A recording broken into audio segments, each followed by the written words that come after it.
tanta gente che mi dice, tanta contenta per non più contenta, no, no, quella molto buona, scusate, no, no, sono contenta. Quella del cambio che tu disegnavo. E adesso, già trovato un po' di entrare. No, entrare.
Spike to the trend for half an hour, and it's like they want that hourglass figure of body of their brain into the push harder and change the basis. It's so we see them in this industry is when talk about their big and they could have them just lost weight to their body and that way, but in reality, how would you train her ass off? She ate like a man, trained like a man, which sounds every single day in the gym, but you have to work out, set in, cut off the bed, and out like that, and it just avoid waste in the car, you know, body sauces and yoga classes and that next you know they got and I come back and I go buy the sign was from the women anymore look like the women anymore look like go to the gym and train like that what you see most men do struggling grunting sweating what you see most women do they only bring the sweat to the treadmill for half an hour and like super light weights they want that hourglass figure and body of their brain they need to push harder in the gym the biggest misconception we see in the fitness industry is when women look at other women that are incredibly fit and think that they're just lost the weight.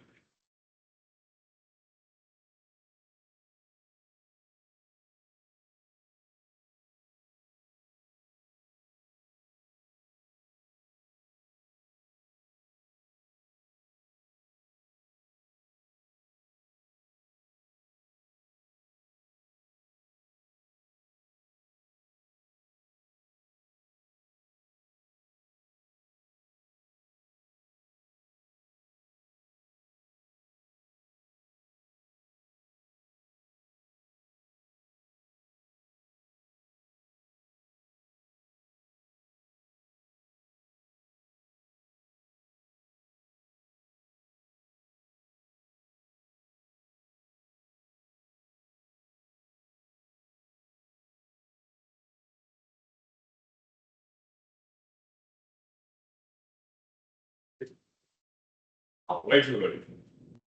I think they have even over my list. Yeah.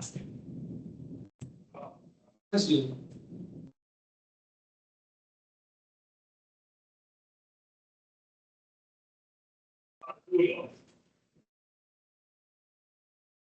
Hochwerk.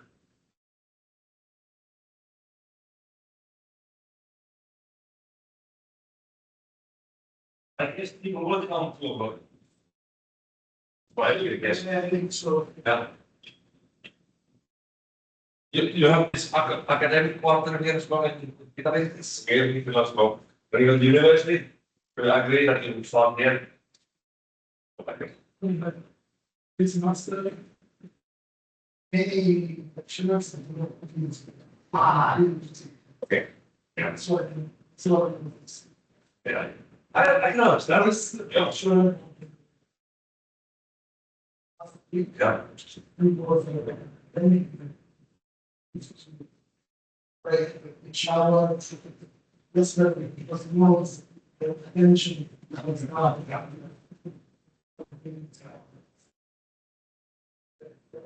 He needs. Exactly.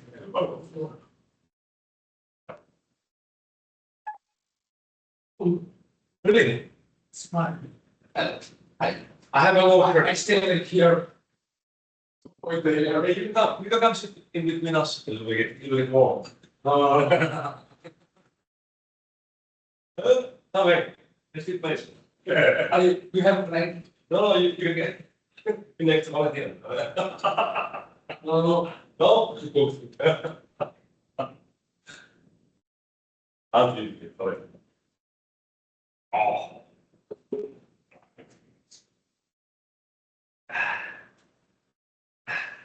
we don't No, I'll take it. It's fine. Okay.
Hello.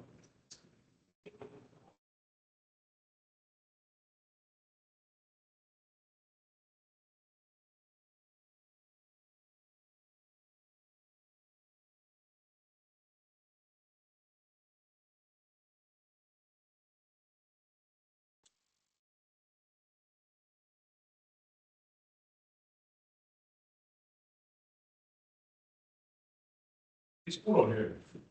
Yeah.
Oh, yeah, it's quite open actually. Because everyone. Okay. So you get it's still warm, but it's way cooler than outside. Okay.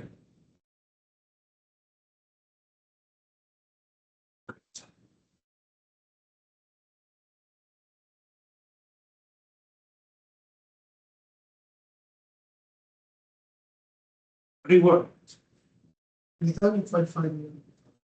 What do you do there? Exactly. I'm curious. Actually, I'm technical scientific assistant. So I do not have a laboratory in the office. Yeah. We are working to build up laboratory for CBRN purposes. Because my office is where you can last Friday. Oh, yeah. Do you? Have you come last Friday? Yes, sir. So basically, we deal with, for what concerns me and my colleague, who's a biologist, she will give a lecture on Friday, Right. Wednesday. Okay. Wednesday. Wednesday.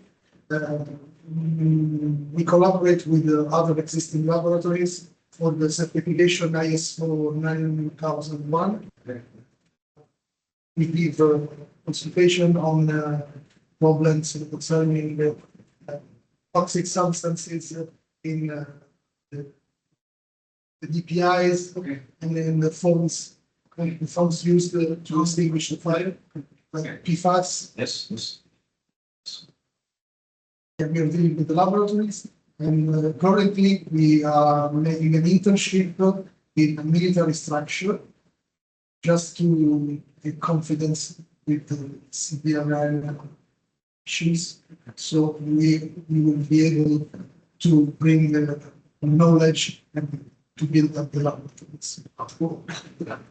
We are at the very beginning. That's why it's really like if you build up. Yeah. Nice. Probably me, but it's lots of experience. Getting that involved. Actually, the army is more familiar with the CBRN issues. Albeit firefighters are the first responder in case of a severe emergency. In theory. But for instance, 3 weeks ago, some old chemical weapons were found in Viterbo, so not far from here. Ora faremo parte più, Italy Un Army. po' più, sì, scientifica. sì, sì. Fighters, but we did not. Parleremo anche delle CRISPR. Non io sono più la parte introduttiva. C'era Cristiano e Gianmarco che si occupavano delle nuove cose, ovviamente quello che si sa veramente poco. Vabbè, siamo guardi. Però diciamo che per quello che si riesce a sapere, qualcuno che pensa di giocarci un pochino troppo ci sta già, Solo che come fai a saperlo? Ho detto per le zanzare. Hanno già creato, tu sai, hanno già creato un microrganismo completamente creato da zero tramite CRISP, no? No. Vivente. Sì, beh, credo sì. Sì, hanno usato un microrganismo che è simile a uno di quelli appunto vegetali che non sono patogeni per l'uomo, ma se puoi farlo per quello puoi farlo anche per altro. C'è una regolamentazione? No. C'è un codice etico? Sì, ma il codice etico è come gli accordi, valgono finché io e te siamo in buona fede e in parola. No, non so che dirti.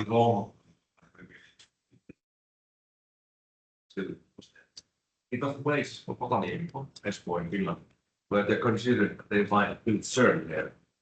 That was then ended up in Geneva, one of them. That's a university there.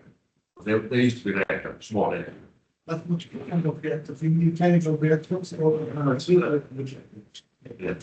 We have two pilot reactors in air, which is National Environmental Research Agency. Yeah, one of the national centers of research we have in Italy. So they are particularly devoted to radiological and nuclear issues. There's another one, another nuclear reactor.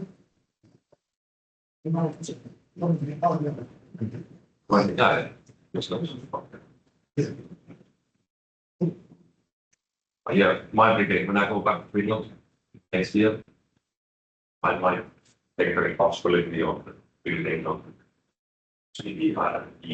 capability. I don't know, we'll see.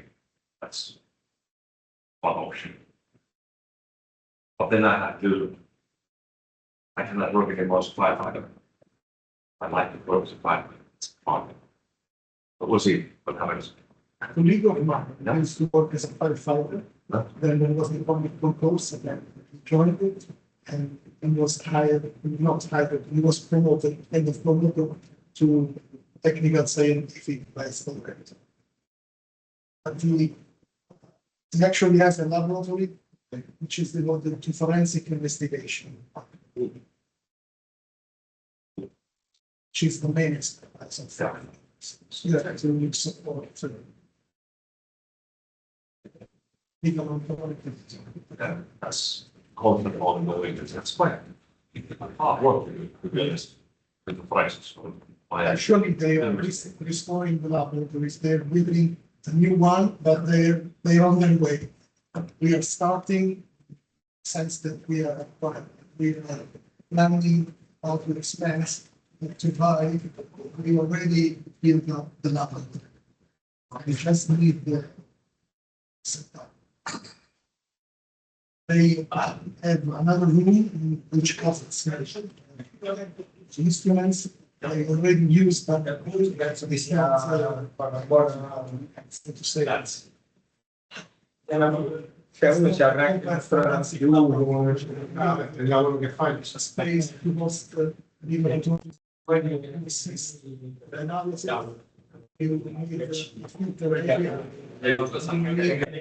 instrumentation, only devoted to forensic investigation, not to development of internal memory, for instance. That's why they are making them. Però vedi, io lavoro con Instruments and realize that laboratories for research purposes actually intention. In the meanwhile, they are also following other issues. For example, test laboratory for reaction materials with fire to certify buildings, panels. We also manage a laboratory for radiologic investigation.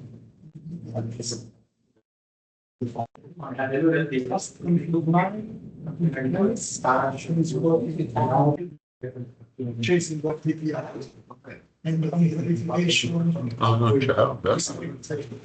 Characteristic and features. There is not for what administration,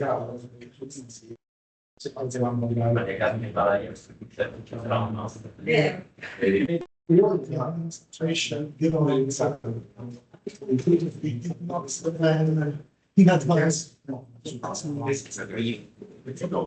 You were there, and then we started watching. The meanwhile, even if it's not an answer.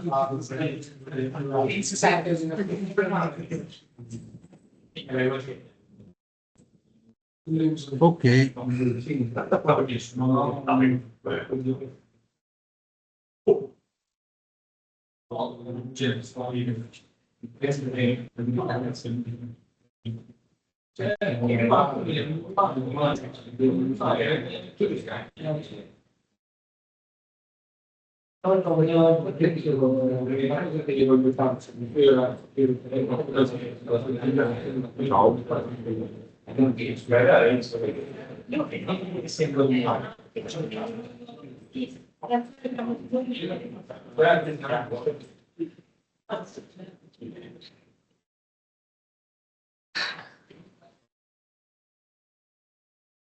okay, guys.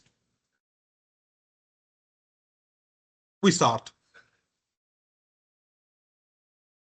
Okay, this presentation is about pandemics and epidemics in the 20th century. This is a small presentation I added to the program because it's part of a history of not of biological warfare, but about how mankind faced epidemics and pandemics and how they manage it. Okay, it's just a short resume, but I want to focus about these pandemics and epidemics were completely accidental, because they were not deliberate. So they killed a lot of people, even if they were accidental. So doing a deliberate act of biological warfare on a global scale will probably result in a much more deadly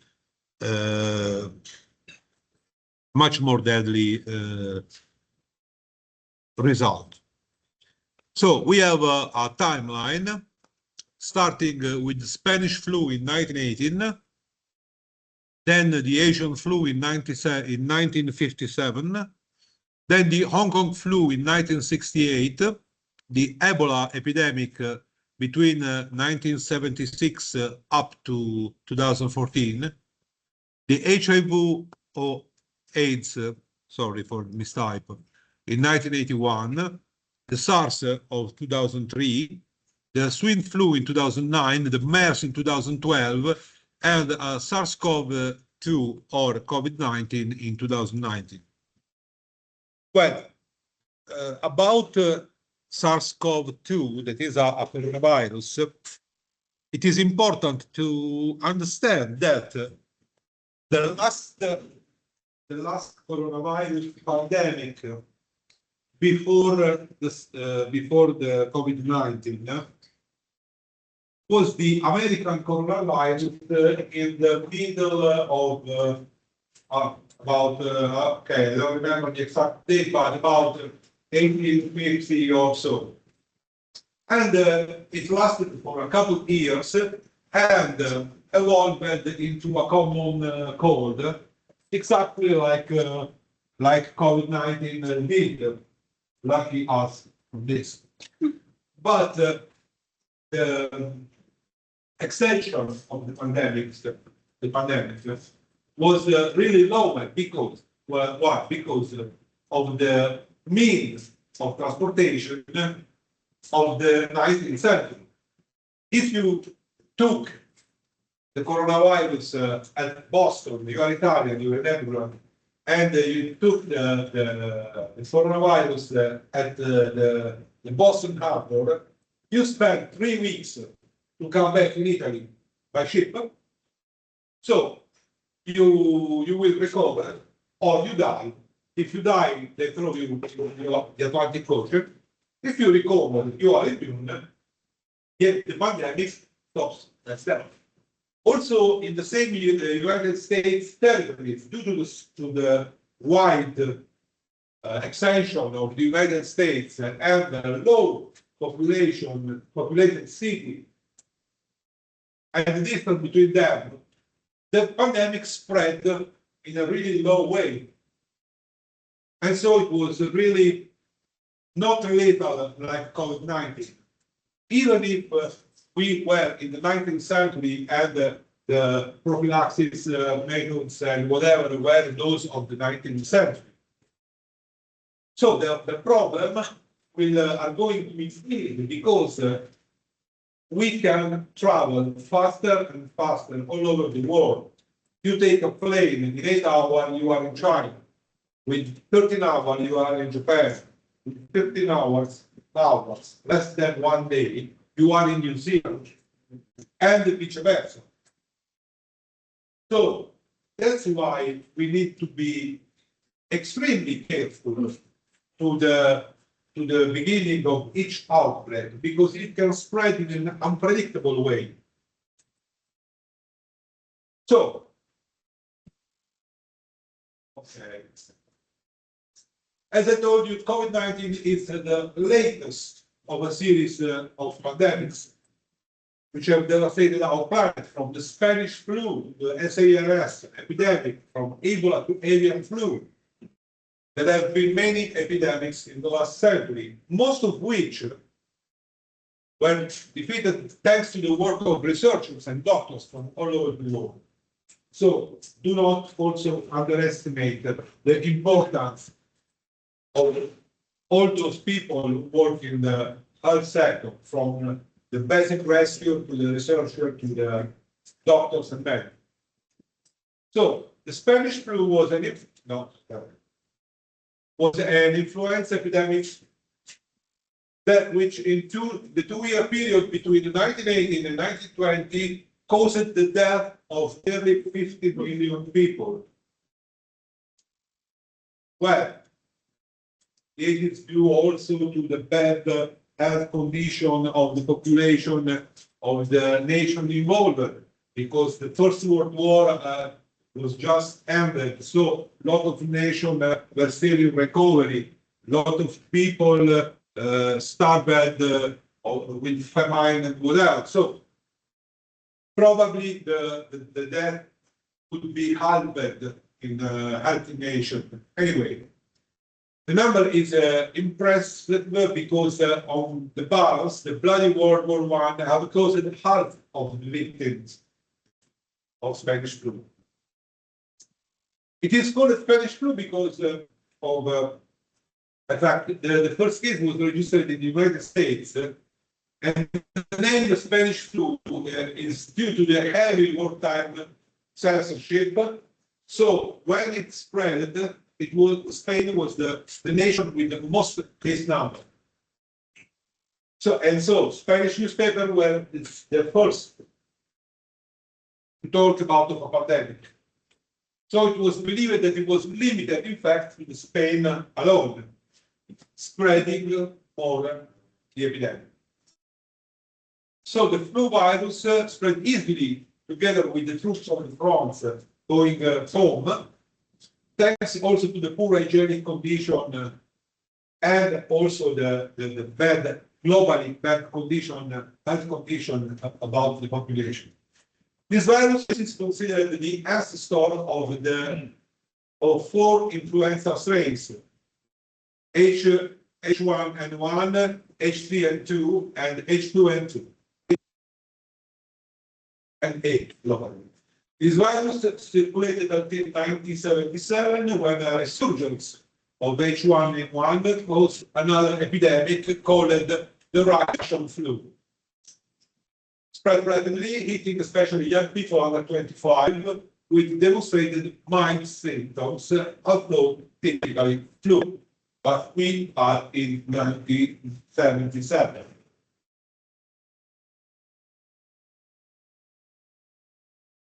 Then we have the Asian flu in 1957 that originated in Guizhou in southern China and was caused by an influenza A virus H2N2.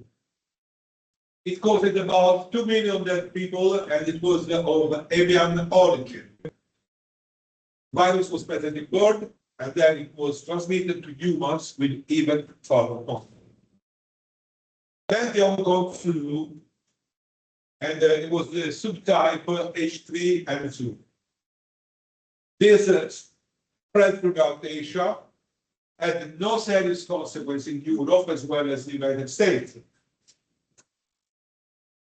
This happened because one of the two virus antigens had already affected 11 years earlier the Asian population and therefore it had developed partial immunity.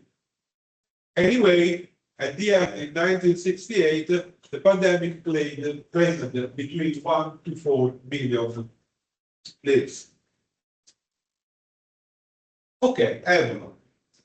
Ebola was discovered in 1976 in Zaire, now the Democratic Republic of Congo, and Sudan. In 2004, the epidemic in Uganda, and then in 2018, and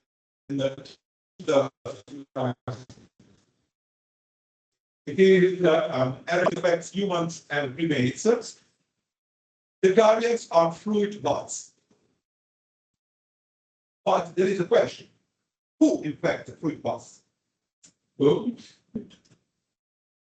So, it causes a hemorrhagic fever, which is transmitted through body fluids. We have 6 different species of Ebola identified: the Bundibugyo, the Zaire, the Reston, the Sudan, the Thai forest, and the Bombal. Only 3 of these have been associated with large EBD outbreaks in Africa, and there is still no proven treatment for the Ebola virus disease, EBD. Mortality is very high, of course. The percentage of deaths ranging from 50 to 90%. An experimental vaccine was shown to be highly protective against EBD in a major study in Guinea in 2015, and it was largely used in the 2008 epidemic in the Democratic Republic of Congo. Yet it has some bad collateral effect, but okay, dying by Ebola is quite worse. So then we have HIV in 1981. Probably it is considered the most important pandemic in our recent history, killing more than 25 million people. Well, okay, you know why in some Central African region the number of deaths by COVID-19 is significantly lower than Europe or other countries? Because they are just infected from H2. Not really. It's because they still use hygiene prophylaxis practices that we forgot. We trusted too much on our technology and hospital. In Uganda, still there is the agreement between the villagers that when someone gets sick, he will be moved by its own family into hut outside the village, and we say for 40 days. And his family will bring the food and water to him until he will recover or die or whatever. And people will recover from the illness disease will lately be the rescuer of the new people that fell ill. While we just trusted our hospital and our health system and forgot the quarantines, forgot a lot of stuff, and that's why they had just less than few thousand deaths with less than 0.5% of vaccination.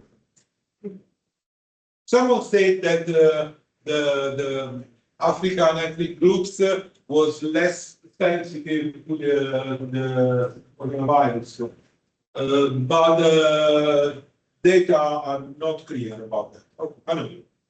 So this immunodeficiency virus is not itself a lentivirus, you know that.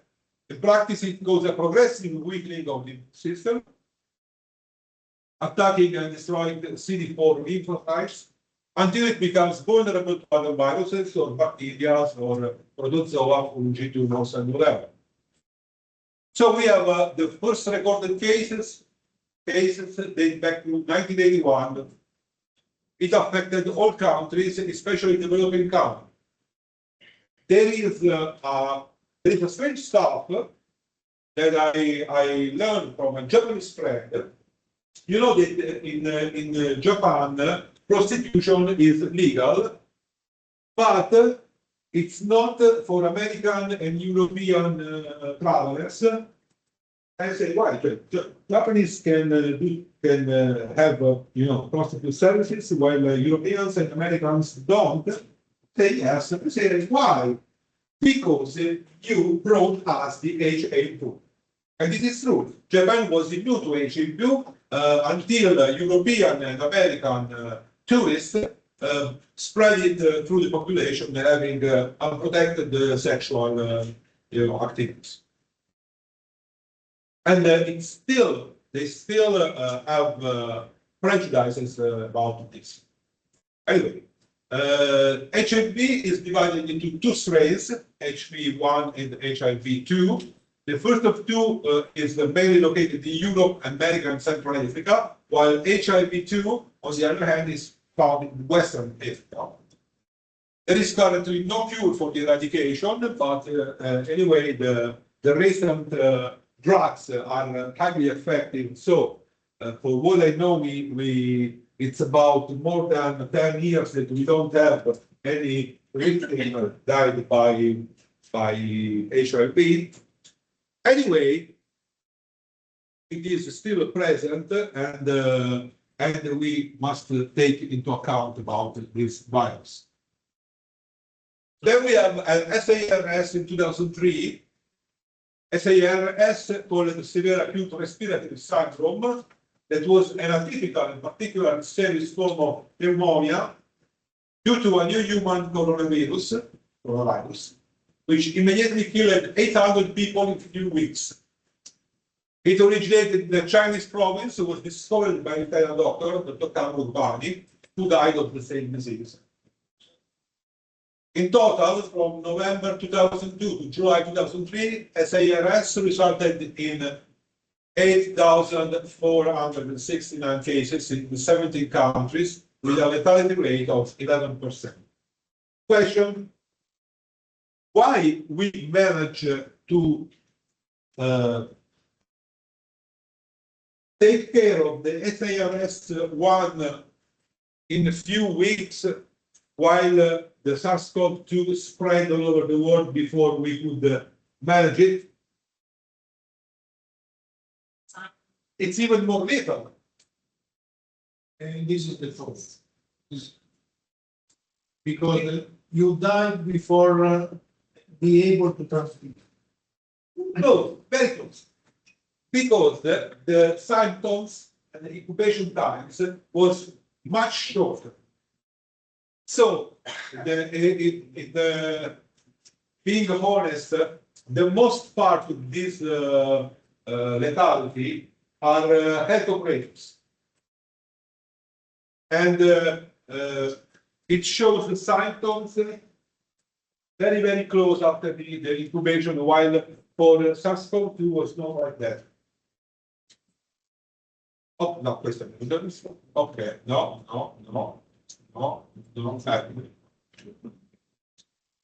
In 2009, we have swine flu. There is a new pandemic alarm, swine flu, a virus of the H1N1 strain, thousands of deaths and hundreds of thousands of infections, particularly spread in the American continent and mainly affected healthy adult men. Women less affected. I don't know why. The infection is transmitted from man to man by air, like the common flu. Consumption of pork meat does not imply the possibility of contracting. Yet, of course, common people stopped buying it and made the prices fall with great loss for American people. This is another question. We still want to know why women were less affected. Still strange things about viruses. Then we have MERS 2012, Middle East respiratory syndrome related to coronavirus still, or MC 2012. The name of MERS is the name of the disease. And still a coronavirus, which infects humans, bats, and camels. Enveloped positive sense single-stranded RNA virus. Enter the host cells binding to the PP4 receptor. Is on the genus beta coronavirus, and it is frequently being referred to as SARS-like virus. So, 2,494 cases of MERS have been reported, with 858 deaths. You say, okay, not a lot. But this implies a case fatality rate of greater than 30%. So, it is a coronavirus, a really lethal coronavirus. The number of cases is low, the number of deaths is low, but you have to compare the fatality rate. Oh, ancora, dai. Okay. Then we came to the SARS-CoV-2. You already know, I think, enough about this. But this is the question. Have you realized that most of the viruses that cause severe epidemics or pandemics come from the Southeastern Asia? Why? It's easy to understand. It's easy to answer this. Why? Yes. I read Yes. that some study demonstrate that there's not that it's not possible that the virus was made in lab. Okay, we are not talking. It seems to be not. But okay, you see, you heard about the Philippine flu, the Japanese flu, the SARS-CoV 1, 2, 3, 4, 5, 6, most of these. Okay, you never heard about the Finlandese flu. The density of The Temperature. Well, there is an area where the temperature is never 12 months a year, never lower than 25 degrees, with a humidity rate above 70%. It's a natural incubator. More that we have monsoons that move, winds that move the virus, more it is a highly populated area. A similar area is the Central America, but in the central area is full of forest. So it's a really low population with villages very distant from each other. So the probability to spread an epidemic is really low. That's the reason why the lab was was built in Wuhan, because you have a city of 25 million people in the center of an area that spread the majority of viruses. If you want to study volcano, where you put your lab? Under a volcano, of course. That's why people say, no, from the lab. Well, moreover, the probability that a class 3, SARS-CoV-2 is a class 3 virus is considered, escapes from a class 4 lab exists, but it's 0.0001%. So I don't know, like that. It's not important, but it's much, much, much lower than 0.1%. So, and also, well, nice. So, the probability that there was an escape exists, but it's not really important. Anyway, about COVID-19, case fatality rates are higher among men than women in most countries, exactly like the swine flu. In a few countries like India, Nepal, Vietnam, and Slovenia, the fatality cases were higher in women. In the US, we have a greater proportion of deaths due to COVID-19 that occurred among African Americans and other minority groups. But in my opinion, this is because there is not a public health system. So usually African Americans and other minority groups have lower security insurances, and so they didn't cover the. You know how my region paid for a run with ambulance, the Red Cross? How money they gave up for each run with ambulance? 17 euros, not 17. 17. In USA, a run with ambulance, it's about $2,500. So if you have a car accident and you are dying and you don't have a social insurance, they left you to die. No, they don't. But they will give you a big debt to repay. So the effect on other diseases, the use of social distancing and the wearing of surgical masks and similar precautions against COVID-19 may have caused a drop in the spread of the common cold and the flu. This is effectively found. The fight against SARS-CoV-2 is still ongoing. Well, you know about Hendra virus. Have you never heard about Hendra virus? Hendra virus is a virus of a family which are two viruses. In fact, the family is called Nipah viruses, and there are two viruses, Hendra and Nipah. Hendra virus is spread by fluid baths in Australia.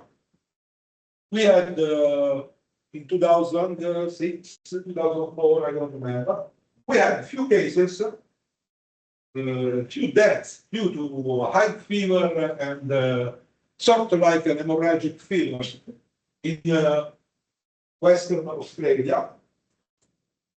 And horses also died, and a lot of people working with the horses. Okay. They started the investigation and they realized that the responsible of this new virus, virus, were fluid baths. Okay. But the investigators also said, hey, okay, but you know, we have rangers and forest operators that works with fluid baths, so they surely they take care about fluid baths. So they have been bitten by the fluid baths. But they do you know about some deaths in between rangers or whatever? So they investigated, and no one died by the bite of fluid baths. And fluid baths were vectors of effective vectors of these viruses. So they say, how is possible? And these rangers bitten by the fluid bath had the antibodies against this virus, but they never developed the disease. And so they argued how it's possible, how it's possible.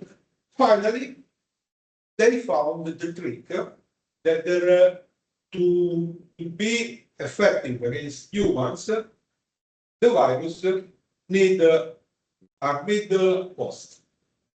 And say, okay, middle host, but you know, Aborigines people should have died about this virus, and most Aboriginal people have the antibodies against this virus, but never felt ill, never affected, or whatever. Okay. So, further investigation led to the fact that the middle host were hosted. Why? First of all, horses are not indigenous of Australia. English brought the horses into Australia. So, what happened? That the fruit bats ate the fruits, not all the fruit, and the fruit fell down. Horses, while doing their stuff, goes under the tree and finish to eat the fruit eaten by the fruit bats and become infected. The virus mutated inside the horse and became infectious for humans. Wow. Nipah virus was the same. Nipah virus is a virus that is born in the Malaysia area, Malaysia, Singapore area, and also in Indonesia, I mean, mostly Malaysia. And it's called to be the virus of the suing cow, because all suing farms, it causes a bad lung affection into suing farms,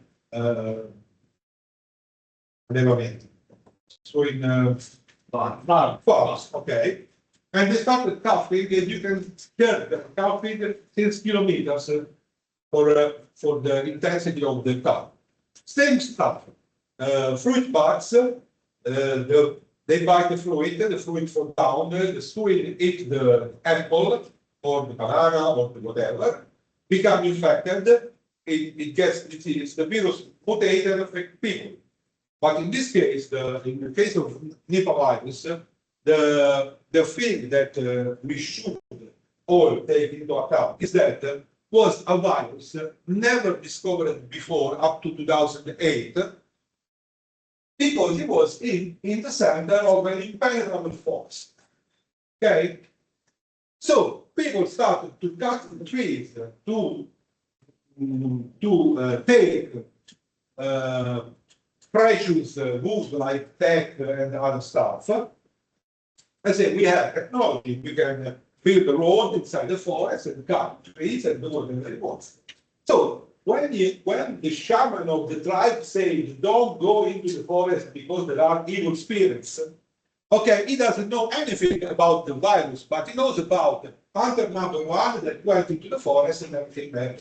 Hunter number 2 went into the forest, never came back. Hunter number 3 never came back. Okay, there are evil spirits. Don't go into that fucking forest. Okay?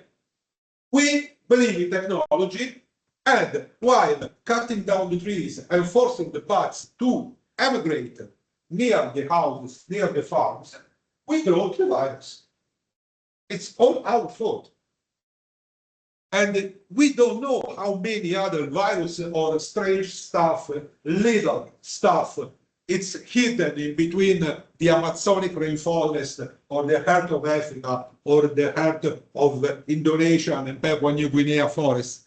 Probably it's better we let them stay where they are. My opinion, of course. Huh? About the HIV IDS, what do we know about its origin? So, we know that more or less is natural. Okay, also about the HIV2, there are two very precious researchers. Both they were well, okay, there was a legal part between them, but okay, we can say that it was 50-50 between a Canadian group in Canada and the Jean-Luc Montagnier group in France that helped him give the Nobel Prize, that found sort of the origin into some kind of monkeys in the Western Africa, oh, for sure for the type 2. The type 1 still uncertain. And due to the fact that those monkeys were used for as food for hunters, but they bite. So probably hunters have been bitten by these monkeys, infected monkeys, and became infected. You know that there is a long time before developing the illness, even 10 years. It depends on your lifetime, okay? They migrate into country in search of work or a better life, and they develop the behaviors and spread the infections. It is that's the first opinion that could be a war virus, because you know it affects blood transfusion, needles, sexual practices, drugs. So all stuff that during a conflict are widespread because of wounded people. You need transfusion, you need injection of whatever, drug spreading because of the troops in the conflict, prostitution due to the troops and whatever. So the first there was okay, was not without any evidence, but the signals can make you think to a biological warfare agent, but it lasts 20 years to kill you, so it doesn't work properly, you know. To be effective, should kill you in a week. Okay, now. Ok, mo ci parliamo di questa.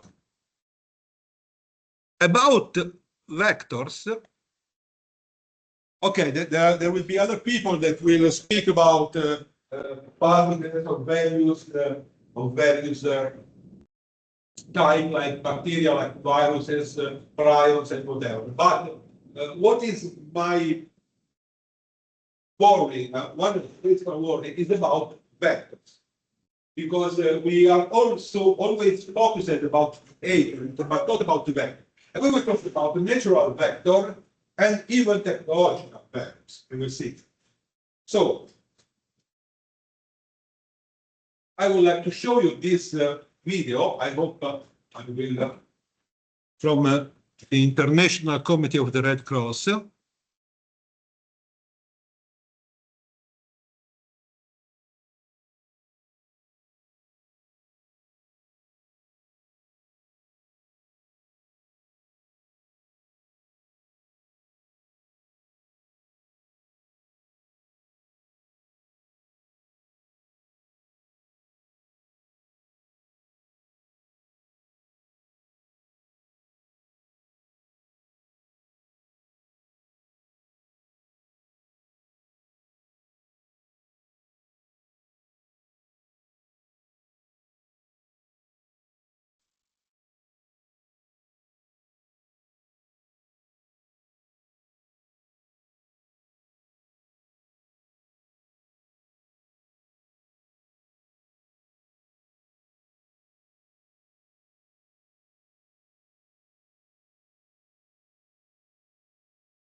This is a nice, interesting video, but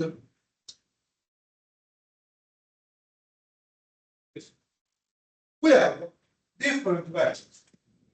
And vectors that could be used, especially natural ones, to conduct a biological warfare action. And they are very difficult to find out who will do a deliberate attack, because it is impossible to determine from where they come. So we have mammalians at first place, then birds, reptiles, fishes and clams, insects and arthropods, humans, of course. Then we have a biological warfare dispersion means, so technology, and this is a video game that really close to reality, and I would like to play with it if you never did, because it's very interesting. So, mammalian vectors are considered the most dangerous. Why? Because the agents they transport are already somehow ready for a human host, that we are also mammalians. So, you can see various mammalians, humans included, of course. Microorganisms like bacteria, viruses can do interspecific infection or transfer from an organism to another due to analogies in the life cycle and the physiology between the species. Sometimes, as I told you about engram and Nipah, they need an intermediate host to become pathogenic for humans. This is, okay, not a biological warfare agent, but a story full of Italians, the echinococcosis in southern Italy. You are all young, but when I was at my primary school, we had this poster in all the classrooms, because especially those who lived in a small town with farms and sheep and whatever, and wild animals in the woods. So, echinococcosis has been endemic and still is in some areas for centuries in the region of southern Italy. In the 70s, there was conducted a very strong action of information and prevention and awareness, because the two ministries, health and agriculture, worked together about the domestic slaughtering procedures of sheep and pigs that led to a drastic reduction of the phenomenon. And currently, many southern regions are now free from echinococcosis.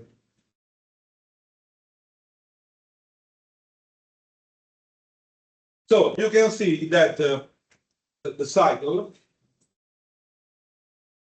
that is between dogs and other carnivores and the intermediate host that is a sheep, goat, swine, or whatever. So we are not definitive hosts, but if we eat or collect from the dogs and from our house dogs some scolex or protoscolex, we develop the parasite that will not stay into the intestine, but will move and form a cyst in our liver, and will break out from the liver, and those parasites will move into lungs and pericardic area, and we will die in a bad way. Also, we can have even a toxic shock because of the growth of this cyst from liver. And we have two different vectors, both sheep and sweets and dogs. Today was transmitted from boar. Yeah, we have this problem with wild boar, but they are wild. Well, you can't control a wild animal. Okay, you can control, but not completely. You can see the echinococcosis, Echinococcus granulosus. It's a tapeworm parasite. It's not considered for biological warfare yet. Our introduction of the parasite in the free region could be a deliberate act of bioterrorism. And you know, the worst part is that no one will know about this unless it is claimed we did it. We just realized that we had some cases, increasing cases. Any virus, I already told you about Andra and Nipah, also by mammals. Then we have birds. Birds are in second place just after mammals to pose the greatest danger as vector. Why? Okay, they have two major reasons. First one is they not only are reservoirs of biological agents. The second is they also fly and migrate and cross borders without any control. You know, they are always talking about avian flu, avian flu, avian flu, avian flu, avian flu. We currently have two cases, two outbreaks of avian flu into mammals in Italy. And also in Europe, there are other outbreaks that are constantly monitored, especially in the Lombardia-Veneto region, that the avian flu has passed cats. And in Emilia-Romagna, Piemonte region, where it's passed to Sort of big, sort of, yeah, local sort of beavers. I don't know how to translate. They are rodents who lives into the river, and however they are mammals. So the avian flu has passed. The problem with avian flu is that avian flu have two major strains. One is highly infectious, but not a lot, not very lethal, and one that is less infectious, but very lethal. The main worry is if these two strains will combine together, having a high infection, high infectivity, high lethality. But okay, it's not a matter of this lesson. So in birds, we don't only have viruses, but we have a lot of bacteria and parasites. This is a typical bird that most families would have in their house. They are natural bringer of psittacosis. Also the pigeons have. So the possibility of even intercontinental, like ducks, like cicogna, in English, intercontinental migration that are not perfectly traceable, makes them very powerful vectors and probably also potential unaware agents of a deliberate biological attack. I don't need bombers to drop you bomb with biological agent. I just take a flock, a storm of ducks, infect them, and let them fly into your borders. Then we have a second problem, the super intensive farms, especially chickens, turkeys, and ducks, can represent both a mega reservoir of infection and also a target.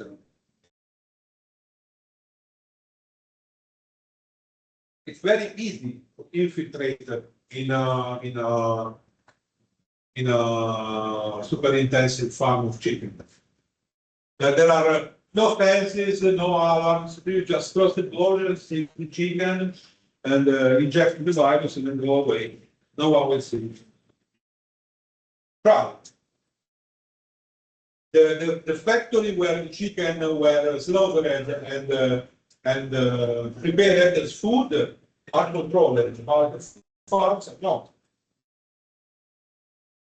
So, psittacosis is a type of bacteria that are highly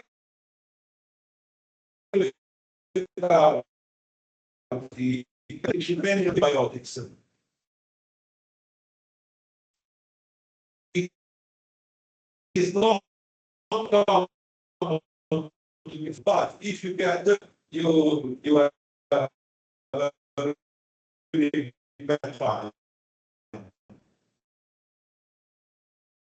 It's mostly about illness, shed the bacteria in their droplets and respiratory secretion. When the droplet and secretion dry, small dust particles that include the bacteria can get into the air, So the most common way someone gets them is by breathing in the dust from these dry secretions.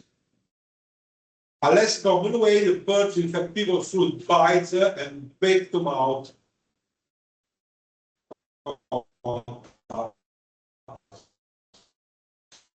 People do not spread the bacteria that cause syphilis to other people.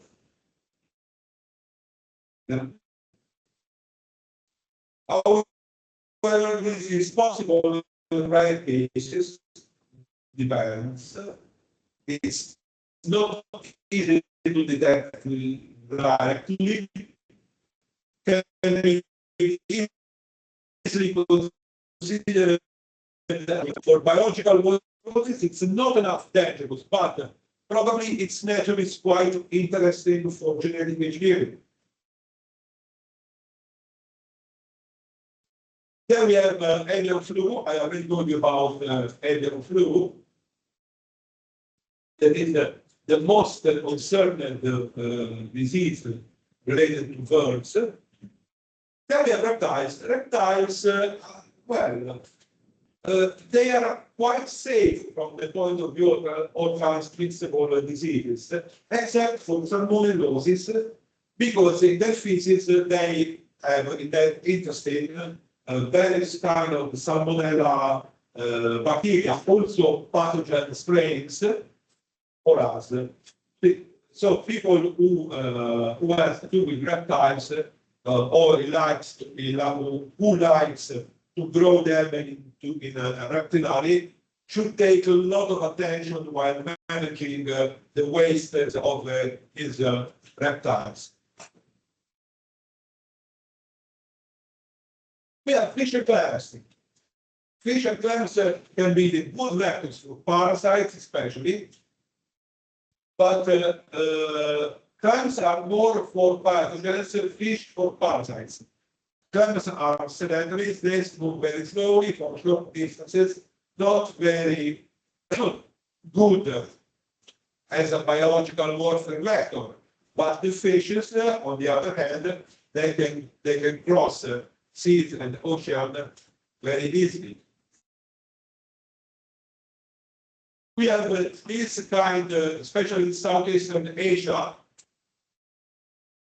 Thailand, Vietnam, Cambodia, and even some part of Indonesia and Philippines. Polyus globotus is a species of tropical freshwater snail, very tasty, they say it, but it's responsible for about 10,000 deaths by year thanks to its parasite Schistosoma hematobium. And it's a very, very bad parasite.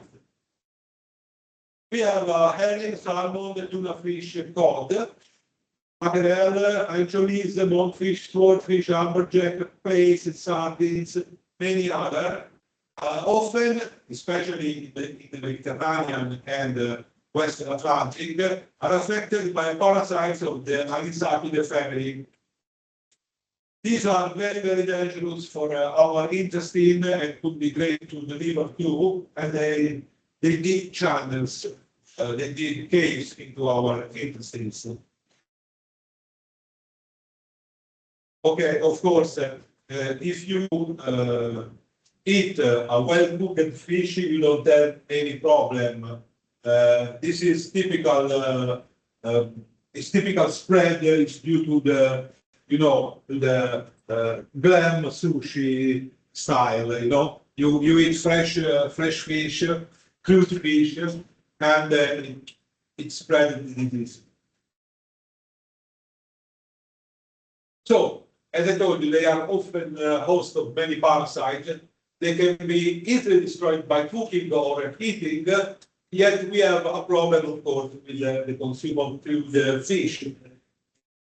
But they can also be a reservoir for many pathogens, like Vibrio cholerae, like various Salmonella species, etc.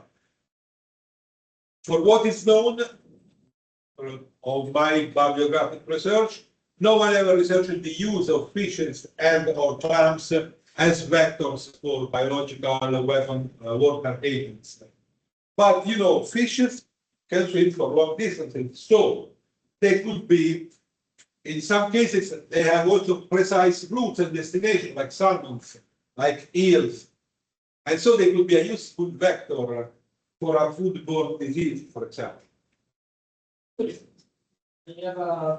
The problem of the anisakis is for every type of fish or No, mostly those is called bluefish. bluefish. But not also, because you know now also small fish and tuna are affected by anxieties. And especially salmon also. Salmon, you know, it's up and down. Yeah. And so you go to the sushi and you do tuna fish and you are at risk. Well, okay. So it is it's very important for the bluefish, but for every fish you have to pay attention. Okay, almost every species of bluefishes, so for bluefishes group, is affected by anisakis, but also other species can be affected. Due also to the global warming, because the water of Mediterranean and the Western Atlantic is increasing in temperature, so anisakis grow up very easily. Okay, these are the most interesting group as a vector for biological warfare agents, insects and arthropods. Because first is the biggest and the widest of all. They can be reservoir for every sort of pathogen, from parasite to viruses. So they could be the best resource of vector for a biological warfare agent, in my opinion, of course. So we have a so-called entomological warfare. There is a type of biological warfare that uses insects to attack the enemy. The concept existed for centuries, and research and development have continued to the modern era. Entomological warfare has been used in battles by Japan and several other nations. You know, you remember during 71 we infected fleas into the bags of rice. Entomological warfare may employ insects in a direct attack or as vectors to deliver a biological agent such as plague, that I told you. Essentially, we have three varieties. One type involves infecting insects with a pathogen and then dispersing the insects over target. And then the insects will act as a vector. Another type is a direct insect attack against crops, so agroterrorism. And the final method uses uninfected insects, such as bees or wasps, to directly attack the enemy. This is another way, especially for wasps. There are big studies of wasps' behind thrown into the enemy, and then with a sound, ultrasound dispositive, they make attempt to attack especially for anti-riot purposes. But anyway, it's a mean of entomological warfare. This is a typical case study about, not biological warfare, but could be, as I told you in Italian when in the corridor, the frog oxer, the cercopoidare, are a group of Mediterranean insects. You can see here, Scutachina in Italian.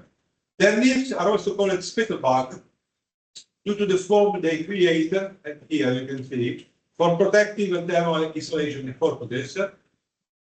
Some insects are serious agricultural pests, specifically Phosphora spp seems to be the main vector for Xylella fastidiosa pauca, ST 53, the bacterium responsible for the olive quick decline syndrome.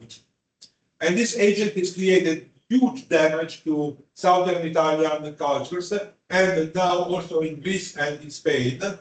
It is proven, of course, that its diffusion was not intentional, yet it demonstrates how insects can be a big invisible menace as vectors.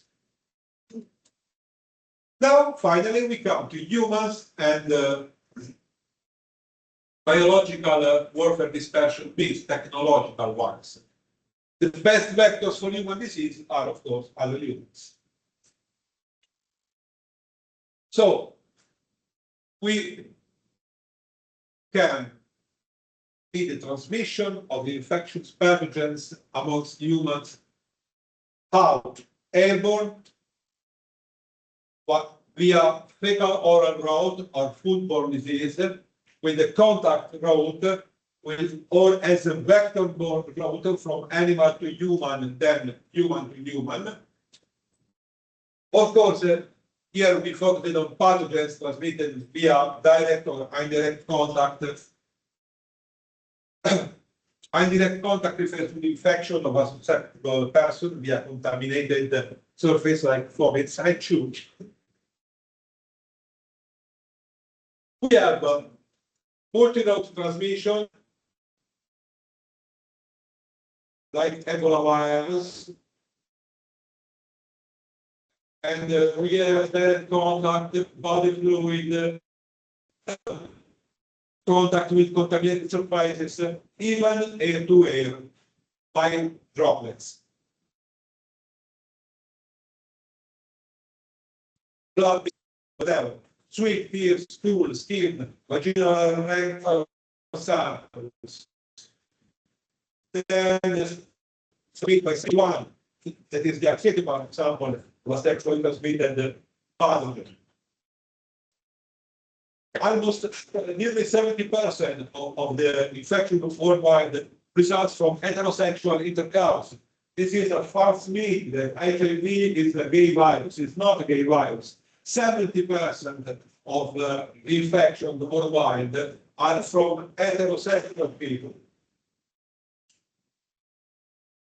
So, I already told you about HIV. Respiratory contact transmission and fomites, like all the coronavirus. Well, it's a zoonosis that became an anthropozoonosis. So, sort of like Endra and Nipah. Animal to animal, then animal to human, then human to human. H to H.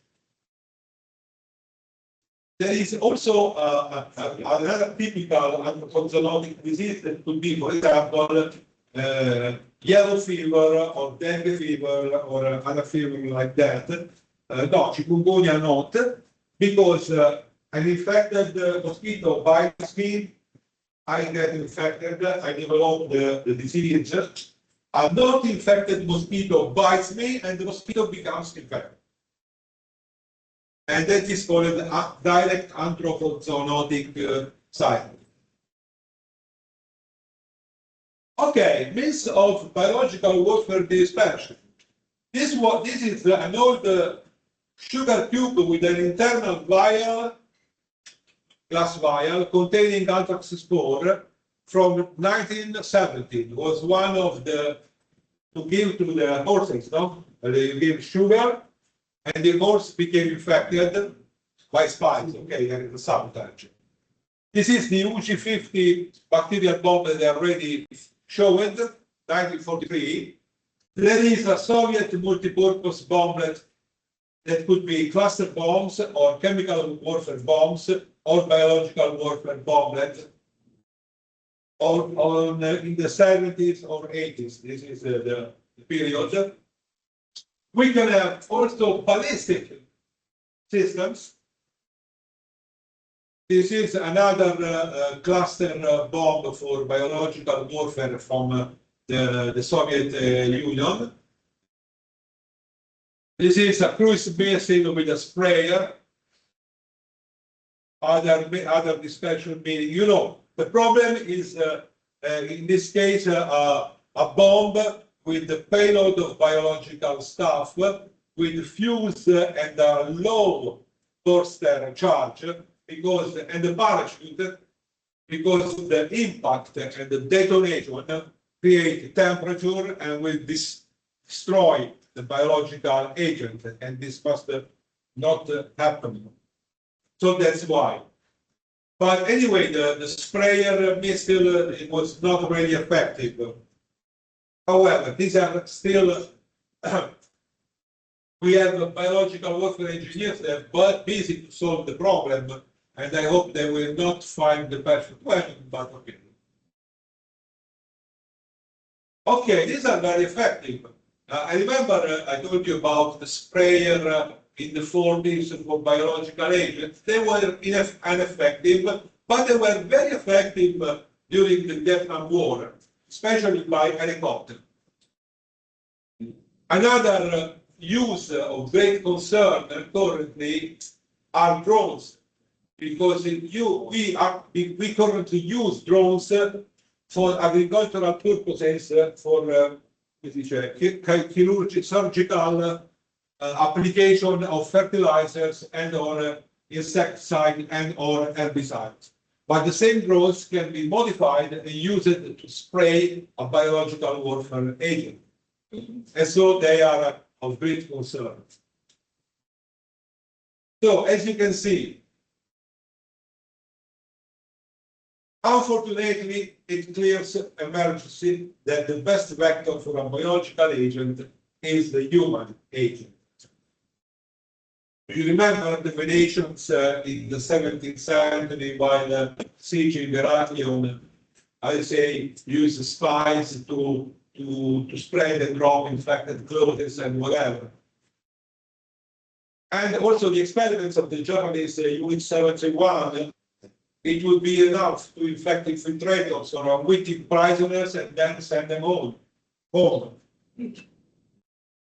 Like it's happened with the Confederate prisoners infected with smallpox. That was not a deliberate action anyway. So we have many ways to spread a biological warfare agent. But to do that, you should, okay, apart those who are biologists and already knows, or people who already work with the microorganism, I strongly suggest this video game. It is free on Google Play Store, and it costs less than $1 on Apple Store, but it's worth of it. It's called The Flag Incorporated. Giocato? Sì. Sono bello scaricato. È carinissimo, è molto carino. It's a unique mix of high strategy and perfectly realistic simulation with over 700 million games played. It starts like this: your pathogen justification 0. Now you must bring about the end of human history by evolving the talent global class, waste acting against everything humanity can do to defend itself. The trick is that if your pathogen evolved in a deadly way before infecting the majority of humans, the effort to develop a vaccine will dramatically increase, so they will stop you. And that is how it works for real. So the algorithms behind the diffusion of the virus disease are close to the real diffusion, because the CDC itself recommends, again, the best experts of CDC worked on developing the algorithms of diffusion. And the CDC itself recommends, again, during the dissemination lesson it carries out in American school. You can see bacteria, virus, fungus, swarm, parasite, and so on. So you have a vast choice available. You can work with the bacteria. You can choose to make it airborne or waterborne, heat or cold resistant, resilient or not to zoonosis. You can choose the way of infection and check the 3 basic parameters that will be infectivity, severity, and advance. If you go on with the story, you will have also fantasy pathogens like the Neurax swarm, the zombie virus, the simian flu, and whatever. So the algorithm was found for the mid-credit scene from the famous movie Rise of the Planet of the Apes. This animation was made with the CDC algorithm developed for a virus for the game Plug Inc. And it's highly affordable. Okay, video. You can see it. Oh, salta, dai. Dai. Oh.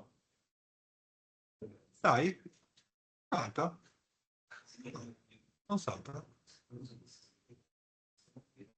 Salta. Non so. Vabbè. Oddio mio. Ah, sì. Sto cliccando sul salto, ma questo è un salto all'accidente, un salto. Va buone. Esci. Aspetta, vedere 5.000.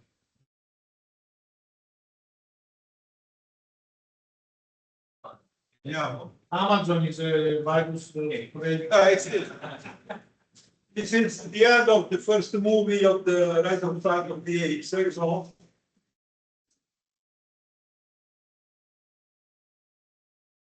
have you seen the movie? You should. It's nice. The first one is really nice.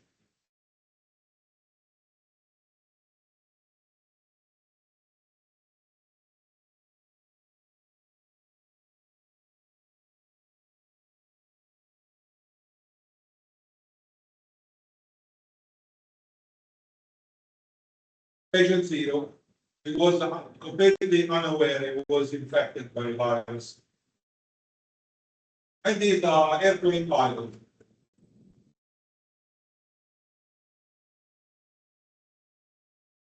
And that's the algorithm that developed the virus spreading. It was the same algorithm of the game developed by the citizen. And it reproduced the spreading of an airborne viruses by plane.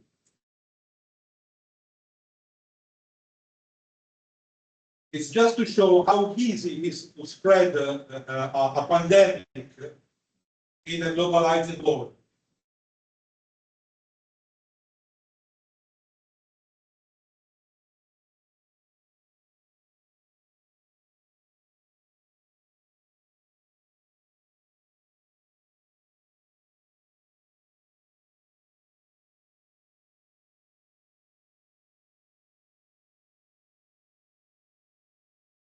That's how the world is contaminated. Yeah. Well, I don't need to watch that, but anyway, it is a highly reliable algorithm. And that's how in 48 hours, not less than 48 hours, you can contaminate the whole planet.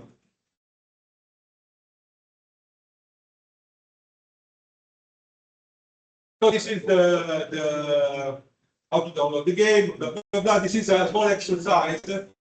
If you want to play with it, and please give me send me a short report, just not more than 10 lines, on what you like it or what you don't like it about the game, and if you find it interesting or not. Indicate in the subject name.surname, reportplay.inc. Thank you. And that's all this. Fammi baciare la Tutto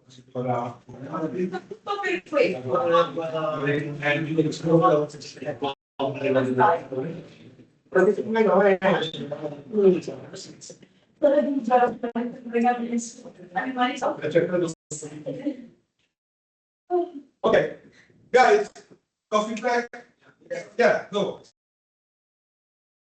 Not more than 10 minutes, please. Don't lose yourself. Oggi 37.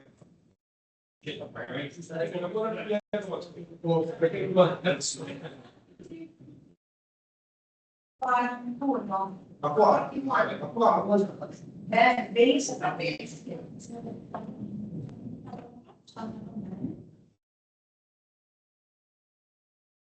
Hanno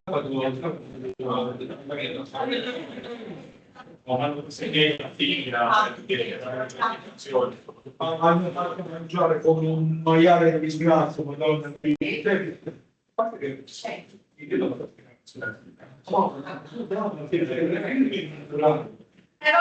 capito. Ma tu che fai? Che stanno...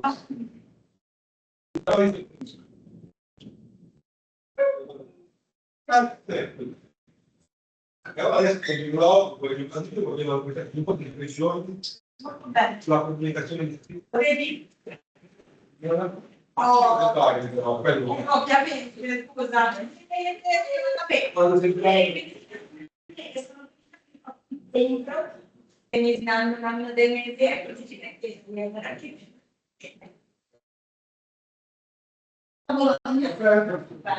No, c'è ora, non si può non so.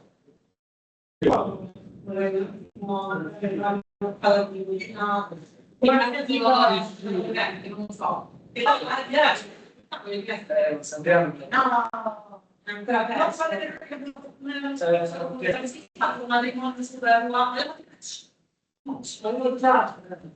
sì, sì, così.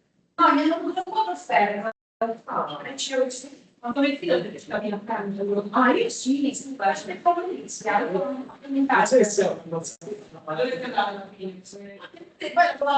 commissione, quindi non siamo infatti, perfetto. E magari se non c'è esperienza perché non avevo completamente la cultura, però avevo un po' di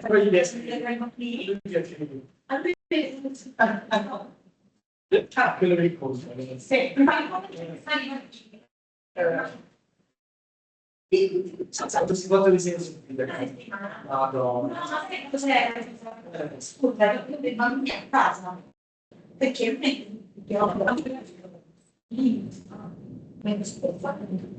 allora ci ricacciamo e una comincia a passeggiare una cosa e poi mi dà all'ingresso della sera. Via!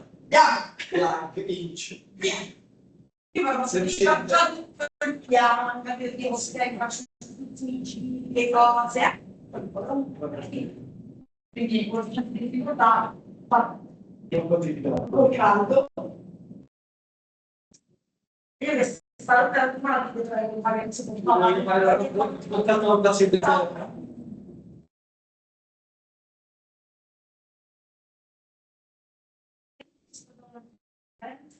Bene, grazie, ti lavoro bene, grazie.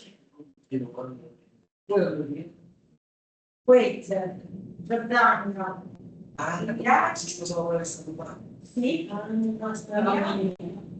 no. Giordano è come questa lontana di rispetto, ecco perché devo studiare io. E poi per questo certo che voglio ce l'ha.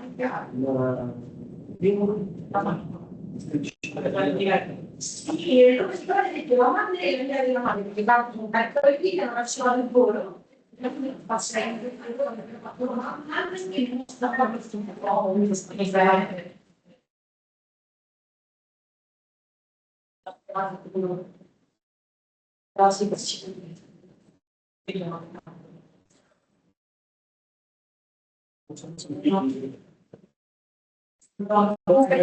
molto carini. Senti, ma come ti diciamo, sì, certo, lei teneva di non diventare più, quindi sabato mattina, premessa, quindi la mamma sua madre, allora su quanto, lei non sua madre, quindi praticamente, quindi andare. Allora, stava lì, i parrucchi, la sorella della mamma, sia tutto caldo assurdo, la serie quanto la cena, una festa, hanno fatto, adesso dico, niente. L'hanno capito, però c'è sì, però mi deve essere una festa. Sì, allora fa dei carenze di vicinanza in Germania. E che la nonna di lei di calcolare lì, che c'ha poco per anni, mi vabbè, facciamo la cosa, dalla sera fino insieme.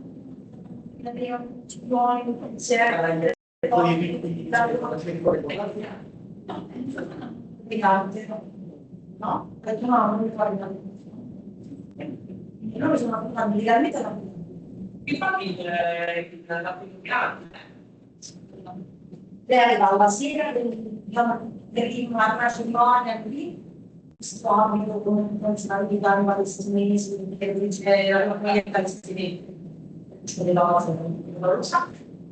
Però sono molto belli. Allora abbiamo guidato così, lo sposo che chiede al senato fermo, quindi chiede la mano al perché la libera, vada lì se non fanno sempre, ma anche fare quei giorni che Prima sono le cerimonie di Amman, quindi anche se non vedo fuori della Sofia, c'è loro che nel senso ti può sposare tranquillamente, non ci sono delle no, però decido di trovarsi ottobre e bisogna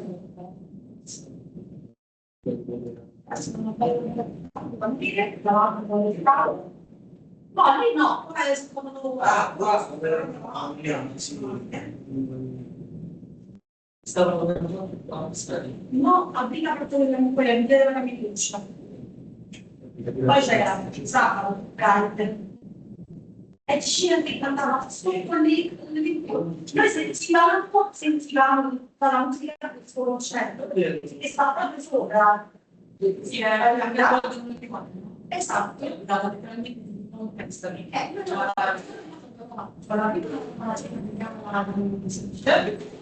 Facciamo tutto il tempo, sì, e poi poi dalla per bene, un po' loro,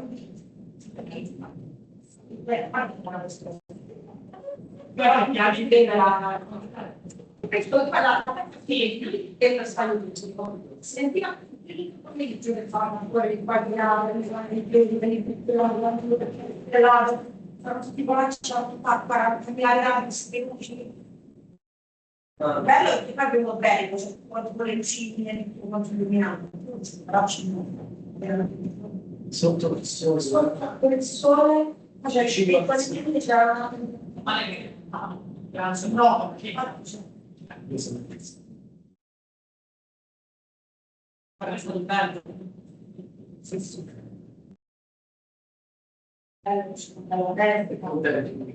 quindi no, non pensi pure lei che tante schifo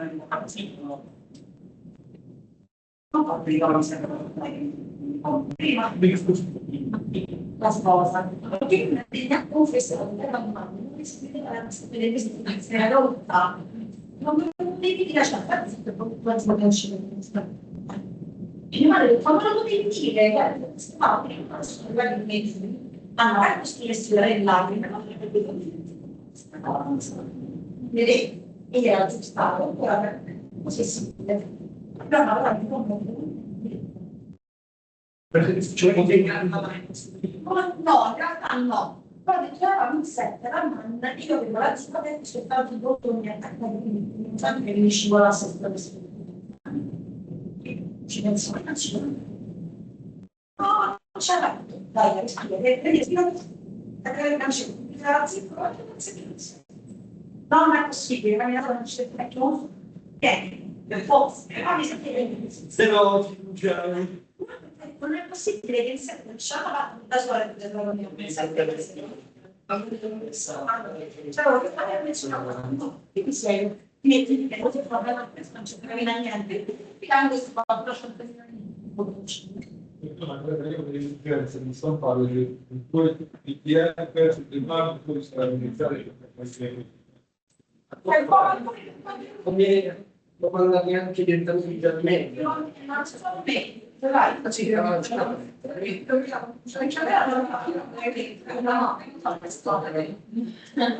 Va bene, poca poi per le vicine. Poca e che non ti maestro e arrivo dei fuori, grazie.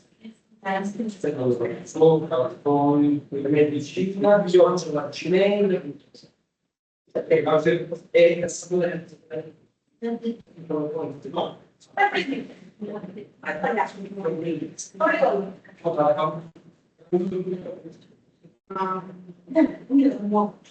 andiamo a teatro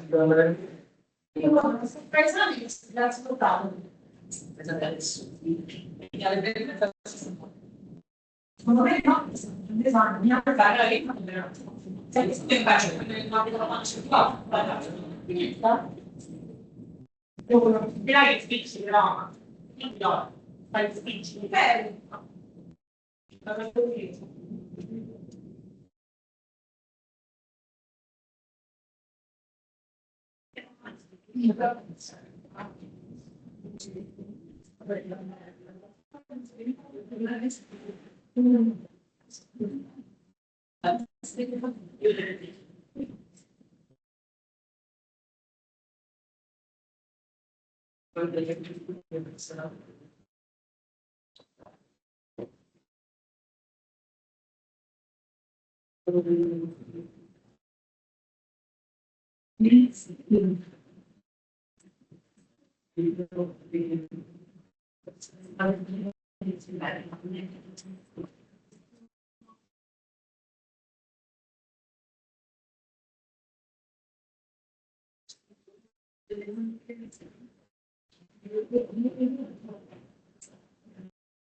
Favorite?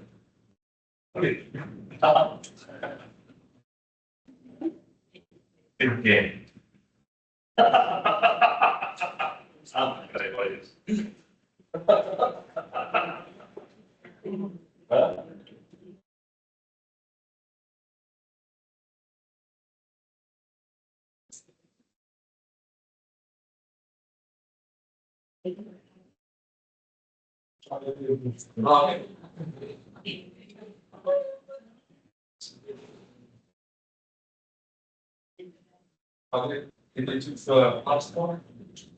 Yeah, you have to select the, Easy, middle, and almost. yeah, the, change it. You have to, order to increase the vitality. You have to destroy a wall, and so you have balanced the values and the number of that you are able to I just it's quite interesting because Think about what, but it's the first time for more to play the video. So you have to consider the new experience. That's my sound.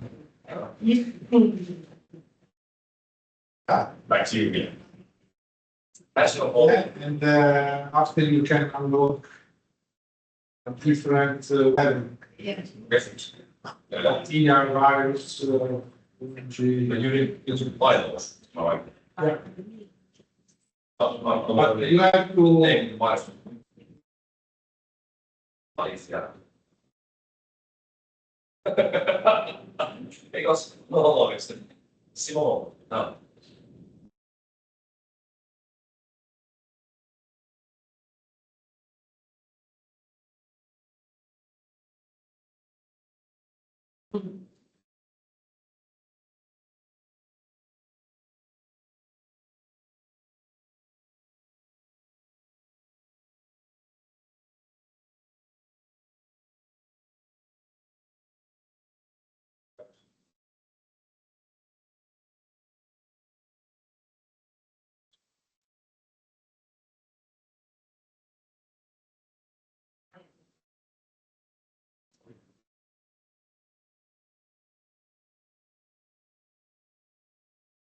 You want much more from Yeah. virus. Yeah, exactly, so, thanks. No.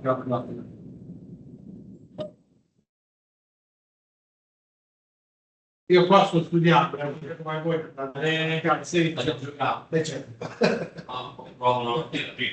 Well, I was going to show.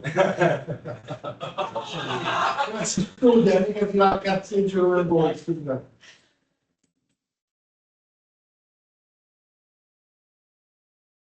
Okay, then we put you straight. Ci sono i 3 minuti. Sì, poi Okay. però quando inizio a spiegare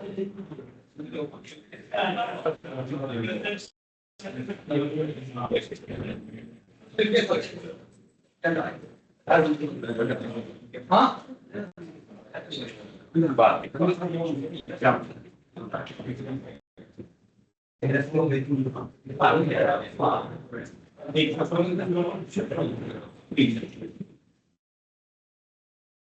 Mezzo, ormai no.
Few seconds.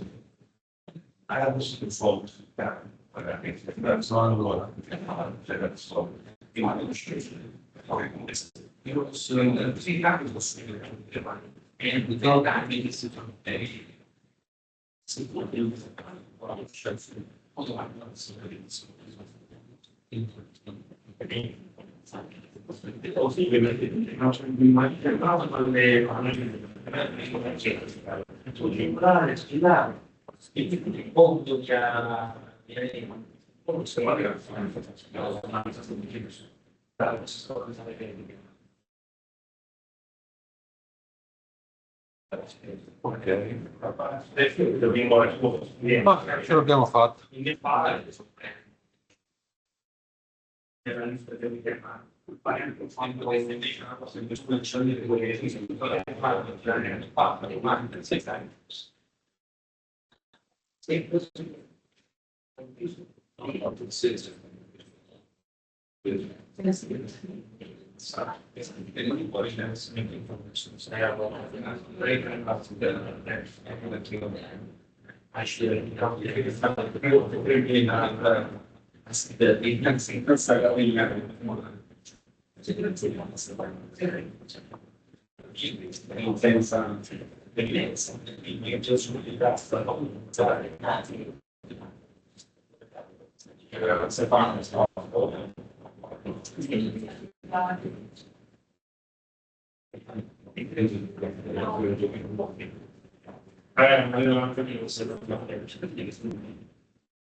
Presentazione.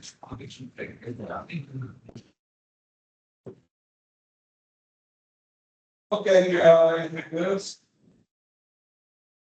This is the last one before the exercise, so. Okay. As I told you, we don't have any evidence of real biological morph attacks by state actors, but we have quite a lot from known state actors. And these are some case studies of the last 40 years. So we have exactly 5 case studies that they are the major case studies. Okay, at least 4 of them, while the last one, the cookie terrorist, it's probably a hoax. Anyway, it is considered a biological welfare threat. Ever heard about the cookie terrorist? 2009, during the COVID, the beginning of the COVID period, or shortly before, just only few newspapers in Italy reported about this threat, but anyway, it affected Europe. We will see. So, this is a strange stories between Salmonella typhimurium, Bacillus anthracis, a strange strawberry, and oleander. What they have in common, okay? They have in common that they are used for a biological threat. So the first one is the case of the Rajneeshis. So peace, love, unity, and salmonellosis. This is my comment. Rajneeshis is because the real name of the sect of the court is from Rajneeshi. That is this man, you know who he is. He is. He changed his name in Osho because Rajneesh was involved in a biocrime in the United States. Huh? Osho, yeah.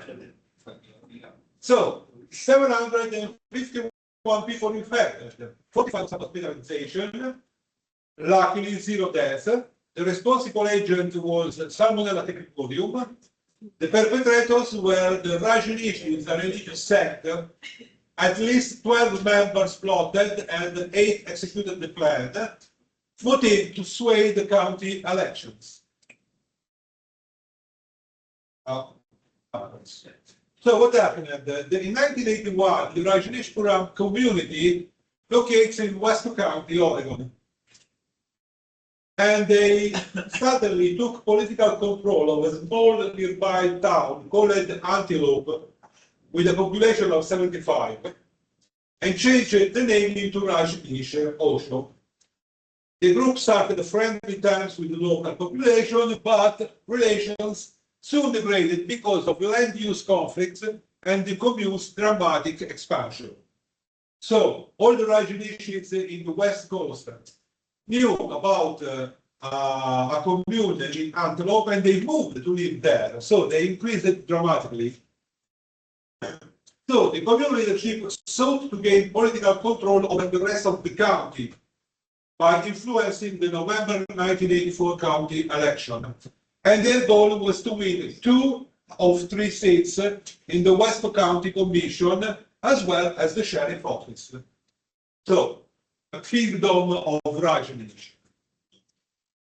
Between July and August in 1984, the commune leadership planned to sicken and incapacitate the voters in the Dalles, which was the main town in the county, and where most of the county voters resided, to sway the election, of course. Approximately 12 people were involved in the plots. They purchased salmonella bacteria from a medical supply company in Seattle, and staff cultured in labs. They had labs within the commune. Finally, in September, October, so just 1 month before the election, they contaminated the southern parts of the local restaurants with salmonella, infecting 751 people. So, Rajneesh, later known as Osho in September 85, accused several of his followers of participation in these and other crimes, including an aborted plan in 1985 to assassinate a United States attorney. And he asked the state and federal authorities to investigate. He was later accused of illegal immigration and banned from USA and changing his name in Osho. But there was no evidence about his involvement in these criminal plans. Anyway, they were his worshipper and follower.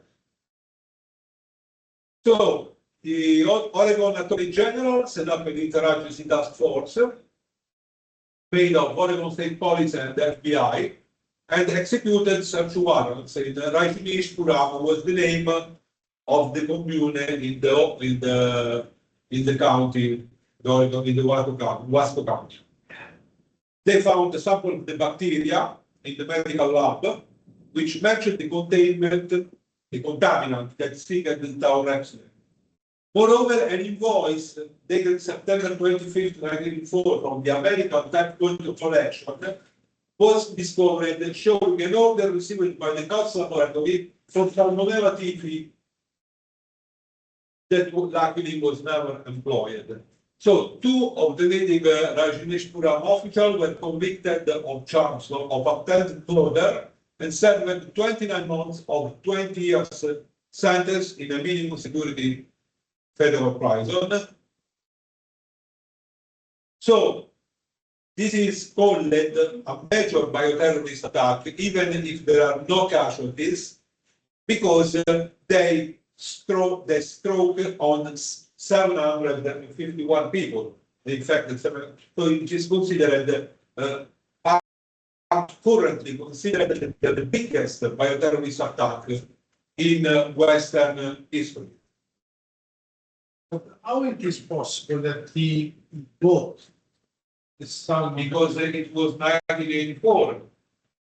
People tend to trust themselves. No one talked about terrorism. The September 11 never happened yet. There was not a Ameritrax case. There was still in the Cold War era. So we are the Western ones, we are the good ones. So I ask you, what do you need? If you please, what do you need? Australian was great, please, you are one of us, one of the good boys. It is also said that even international exchanges have changed since September 11. For my other job for Ministry of Agriculture, I had to send a sample of wild berry bush to a friend researcher who is in Florida.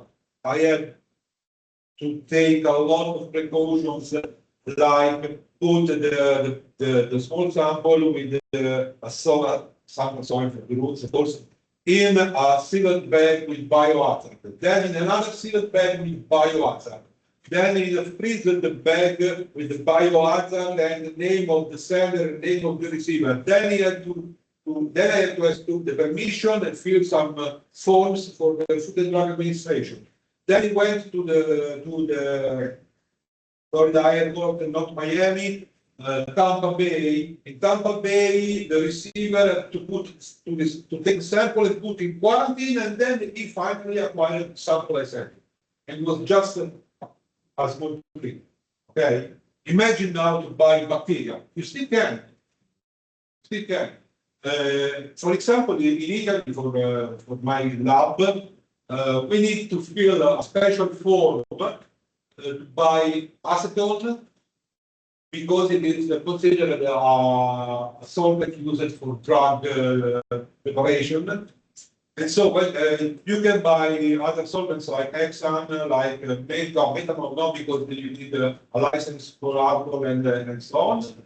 UTIF.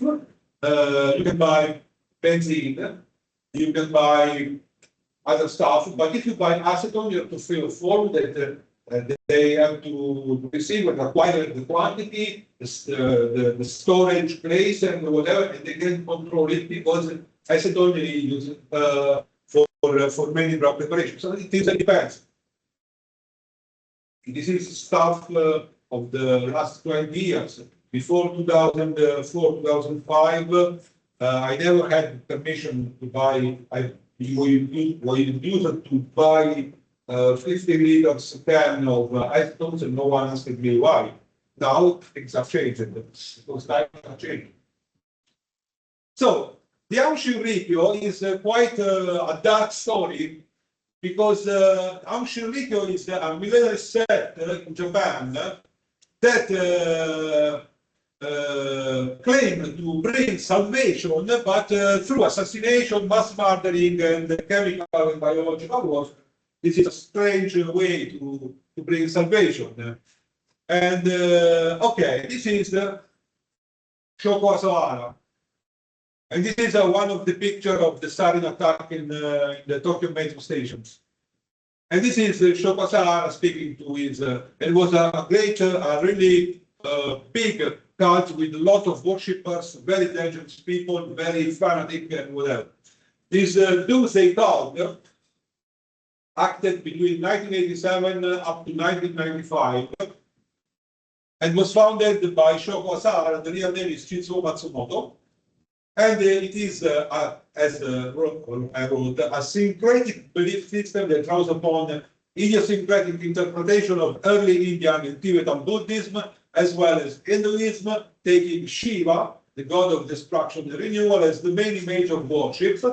It also incorporates Christian millennialist ideas and the writings of Nostradamus, melting pot of ideas. But anyway, they became very rich because of donation and legacy from rich people. So the cult started attracting controversy in the late 80s with accusation of deception of recruits, holding the cult members against their will, forcing members to donate money, and murdering a cult member who tried to leave in February 1989. But the Japanese authorities say, well, okay, you know, it's a cult, freedom of religion, blah, blah, blah. Okay. At a certain point in October 1989, it was a really bad story, really dark story, it's a thriller, really. The group's negotiation with Tsutsumi Sakamoto. Tsutsumi Sakamoto was an anti-cult lawyer threatening a lawsuit against them, which could potentially bankrupt the group, failed. So the following month, Sakamoto, his wife and his child, went missing from their home in Yokohama, and people and some worshippers said they've gone into holiday in Europe, and the police were unable to solve the case. After 1995 Tokyo attack, they were found to have been murdered and their bodies cut in pieces and dumped in separate locations, all Japan, by cult members. So he, his wife, his kid, all murdered, all cut in pieces and spread all over the waste storage all over Japan, because the warship said, take this arm, throw it away there, and you take the leg as well. So they were terrible. The cult is known to have considered also assassination of several individuals critical of the cult, such as the heads of the Buddhist sect Soka Gakkai, and also the Institute for Research in Human Happiness. Even the cartoonist Yoshinori Kobayashi, that began satirizing the cult, was included on our assassination list. You say, how we know that? Because after 1995, they finally gave the assault to the castle of the sect, and after a battle, they recovered the documents. Also, the assassination attempt was made in 1993. In July 1993, cult members sprayed large amounts of liquid containing Bacillus anthracis spores from a cooling tower on the roof of the Auschwitz Tokyo headquarters. Their plan to cause an anthrax epidemic failed because the attack resulted in many people complaints about bad odors but no infection, luckily. At the end of 1993, the cult started manufacturing the nerve agents sarin and later the VX.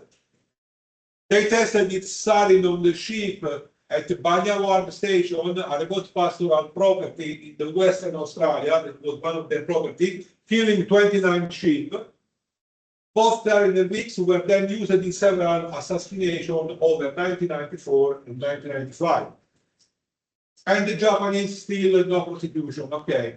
On the night of 27 June, this is really strange stuff.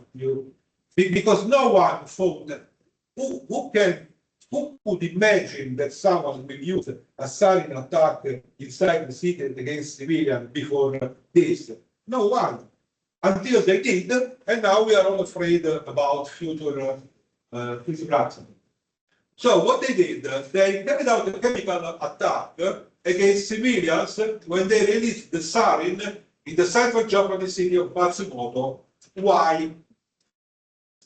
They used the help of a converted refrigerator truck, and they released a cloud of sarin with the which floated near the homes of the judges who were overseeing a lawsuit concerning a real estate dispute which was predicted to go against the cult.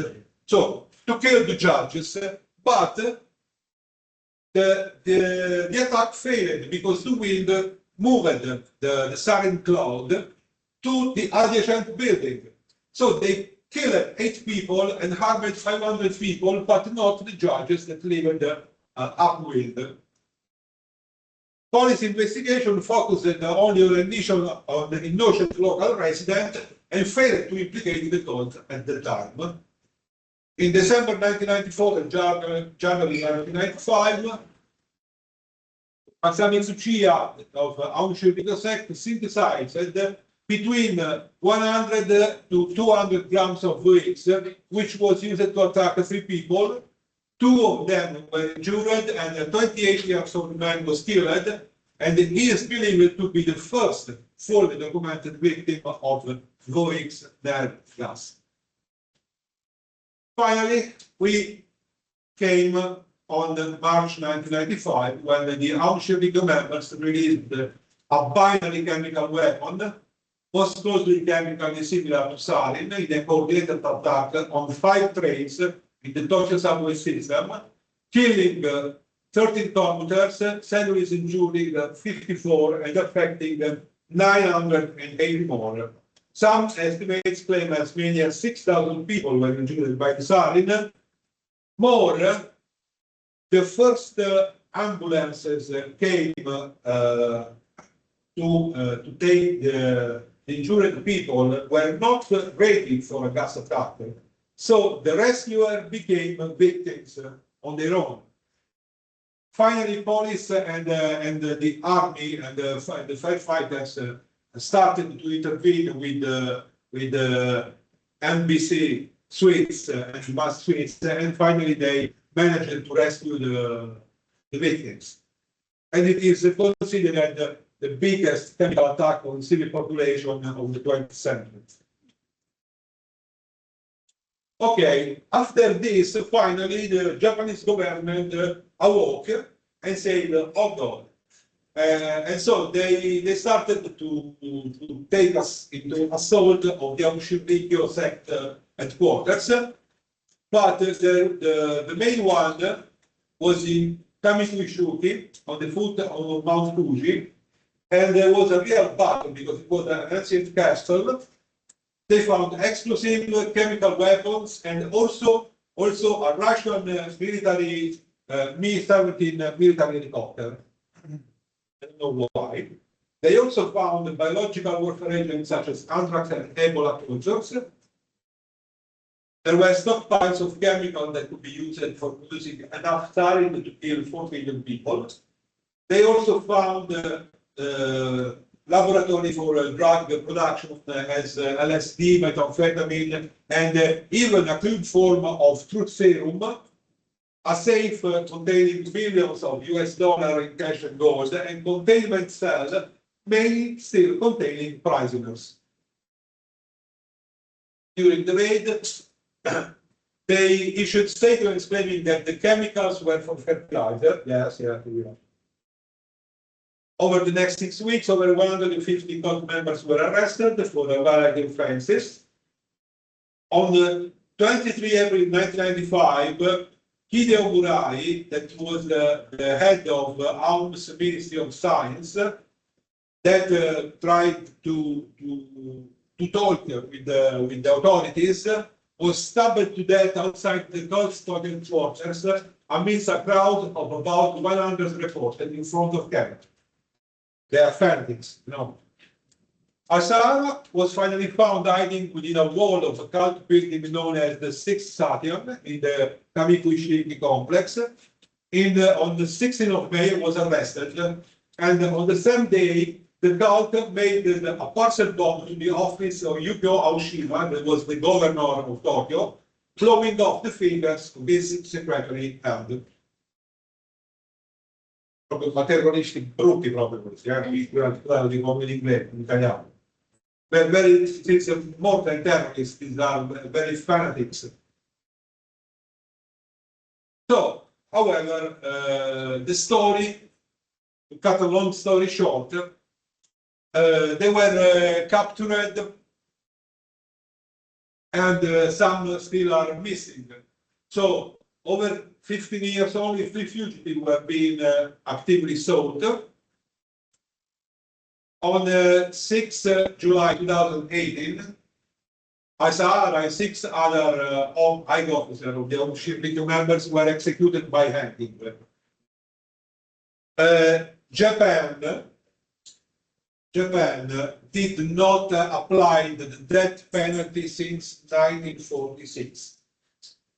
They recovered the application of the death penalty, especially for this group. Why? Because they were afraid that giving them the life sentence, they still are present and their charisma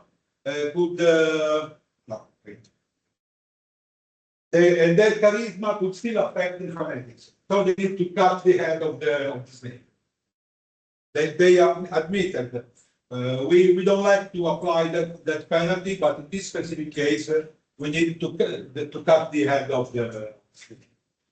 And in my opinion, being so crude, so brutal, so I don't know to find a right word for this, because they really were bad people, really bad people and dangerous people. Well, probably was not a so bad idea. That's it.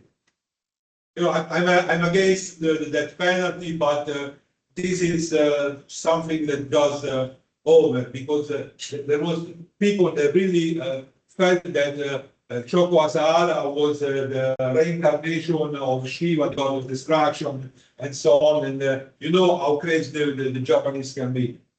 Well, you know. However, case study number 3. This is This is another bad story because I told you because 9/11 wasn't bad enough for America. Just suddenly after the 9/11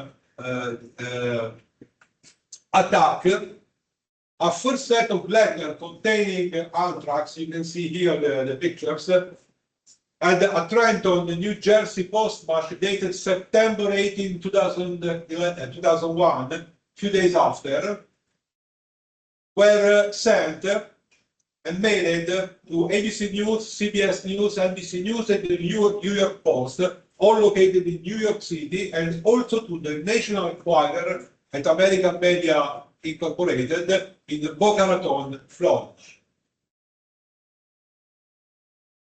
So the first known victim was Robert Stevens, who worked at Santa Floyd, and he died on October 5, 2001, 4 days after entering a Florida hospital with an undiagnosed illness that caused him to vomit and be short of breath.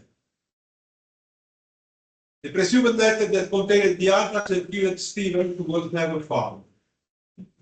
Only the New York Post and NBC News letter were actually identified. The existence of the other 3 letters is inferred because individuals at the ABC, CBS, and AMI became infected with anthrax.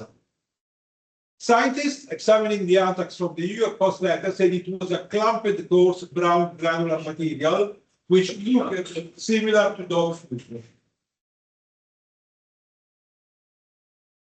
Just a couple of weeks later, 2 more anthrax letters bearing the same Trenton postmark, dated October 9, 3 weeks after the first mailing, were addressed to 2 U.S. senators, Tom Daschle of South Dakota and Patrick Leahy of Vermont. At the time, Daschle was the Senate Majority Leader and Leahy was head of the Senate Judiciary Committee. And both were members of the Democratic Party. The Daschle letter was opened by an aide, Grant Leslie, on October 15, after which the government mail service was immediately shut down.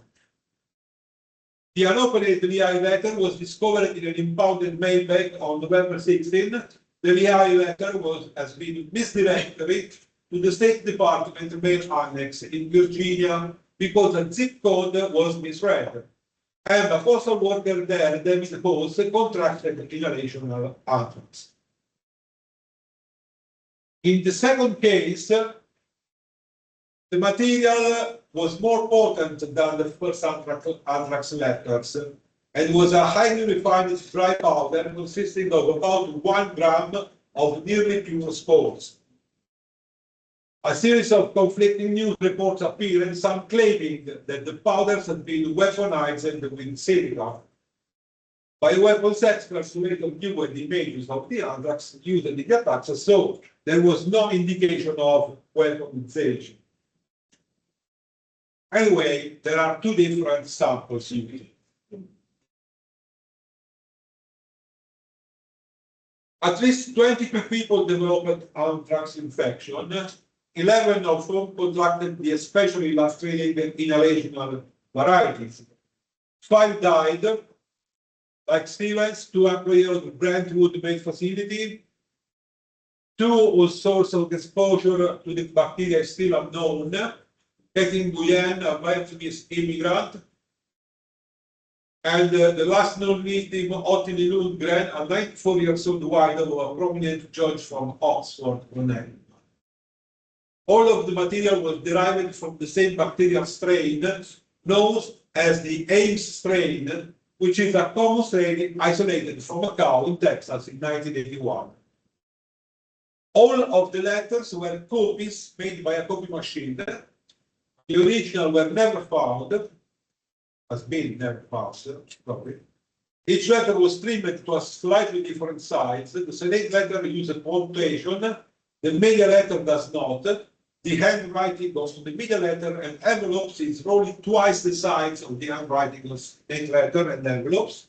The envelopes addressed to the senators had a fake return address, 4th grade, Greendale School, Franklin Park, New Jersey. These are the first letter. This is the second letter. 9/11/01, this is next. Take penicillin now. It's reported how it was brought. Death to America, death to Israel, allies great. And the second note say 9/11/01, you cannot stop us. We have this anthrax, you die now. Are you afraid? Death to America, death to Israel, allies great. Okay. It should be said that the FBI and the NSA agents that worked on this never fought for a single minute that it was an Islamic or outsourcing threat. They suddenly realized it was an internal threat, and the writings "Death to America, Death to Israel, allies great" was just a fake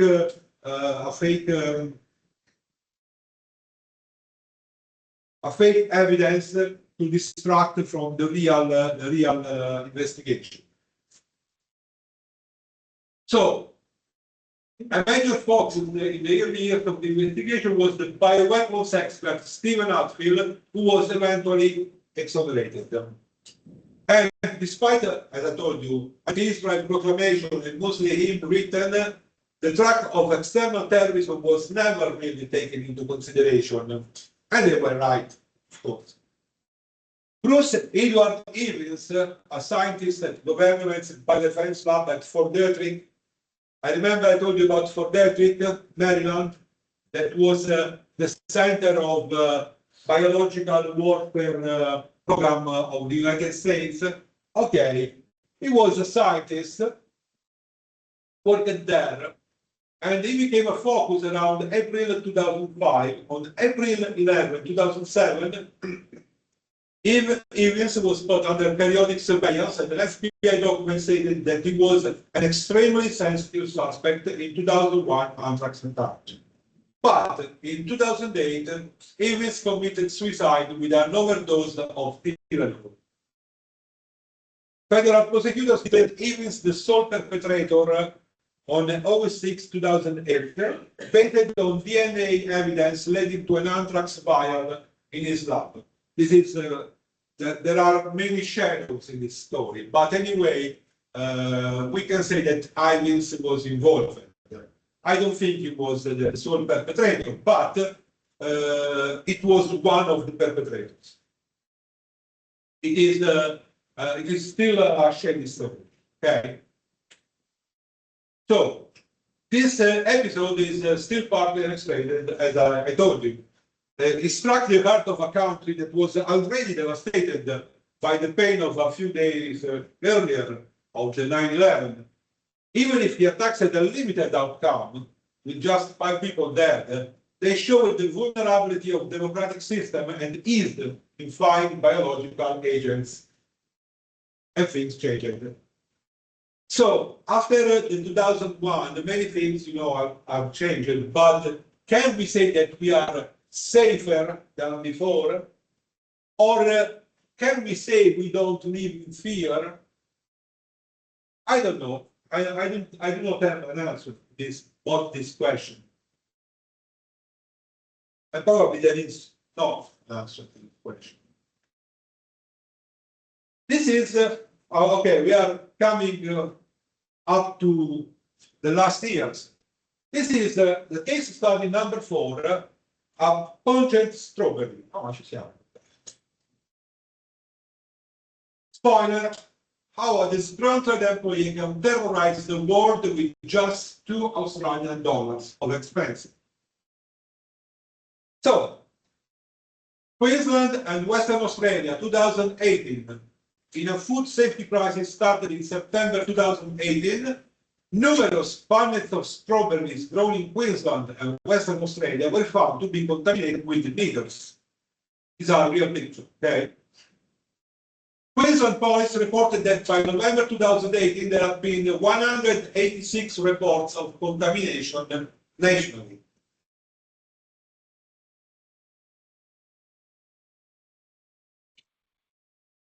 By September 16, 2018, we have the following brands identified by the authorities as being involved in contamination.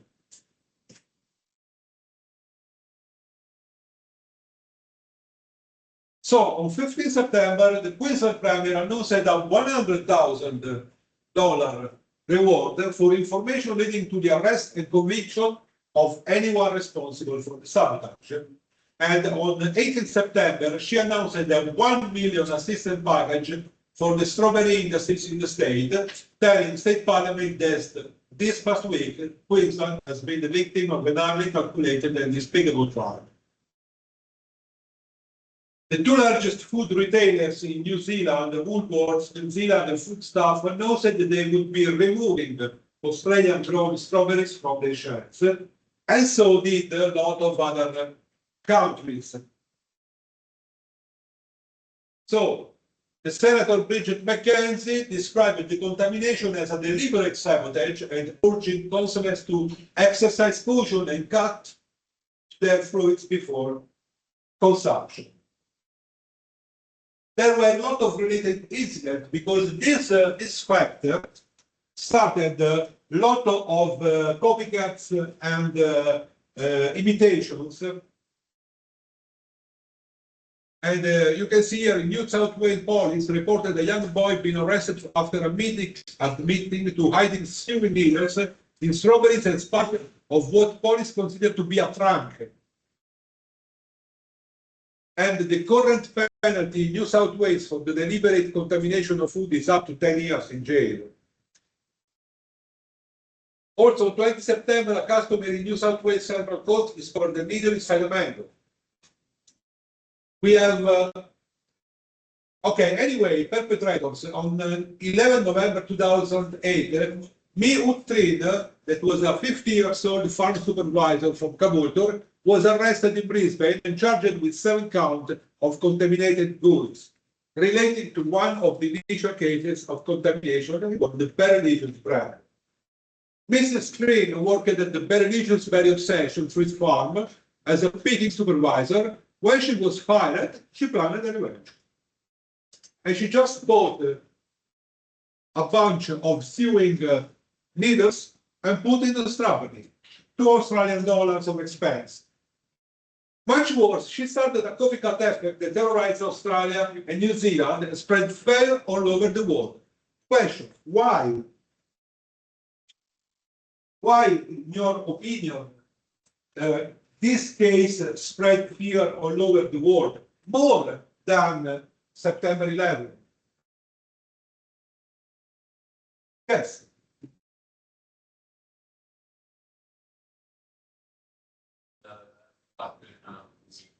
People I can buy strawberry in the market and I can find the needle.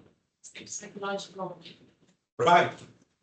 Because I live in Pescara, I do not have twin towers to be crushed. No one cares about my city, but everyone is. And so a copycat or a disgruntled or someone who wants just revenge can imitate, and everyone in the world eat. So hitting a food is particularly scary, okay? And most of all, it was not very dangerous because I remember that 3 or 4 people went in hospital. I wrote it somewhere, blah, blah, blah, blah, blah, blah. No, but there was no death caused by this, and few people hospitalized, but they make a great economic loss, job losses for over 100 workers. One Queensland farm burned off 500,000 strawberry plants, deemed unsellable, because it was cheaper than harvesting. They left globally, Australian agriculture lost many millions of unsold fruit that is still recovering because of fear. Some growers started ordering and installing beta detectors to protect the strawberry from contamination. But contamination, if Mi-Ut-Trin contaminated strawberries on field or after picked. The other cases are in the supermarket. So you can also buy a metal detector in your farm, but once your berry box came into the supermarket shelves, who knows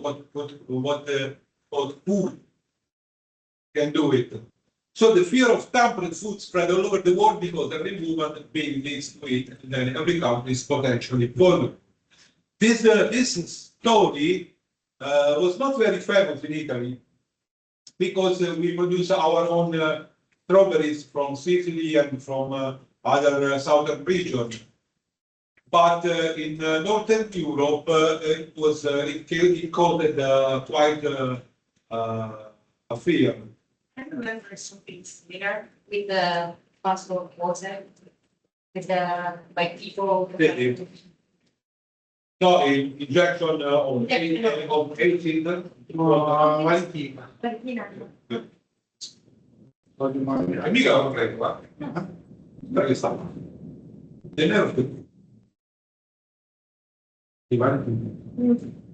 So, the aftermath, you can see this is a real picture, that evil people do not need sophisticated equipment or advanced technology or deadly toxin to spread fear. Especially in a globalized world where news spreads so easily. It's very easy to spread fear in people. Finally, we can do the case study 5. That is, well, it is considered a hoax by authorities, but anyway, for my opinion, it's not a hoax. It's just a threat that had no consequences. I call it "Do not take sweets from strangers" because it involves cookies.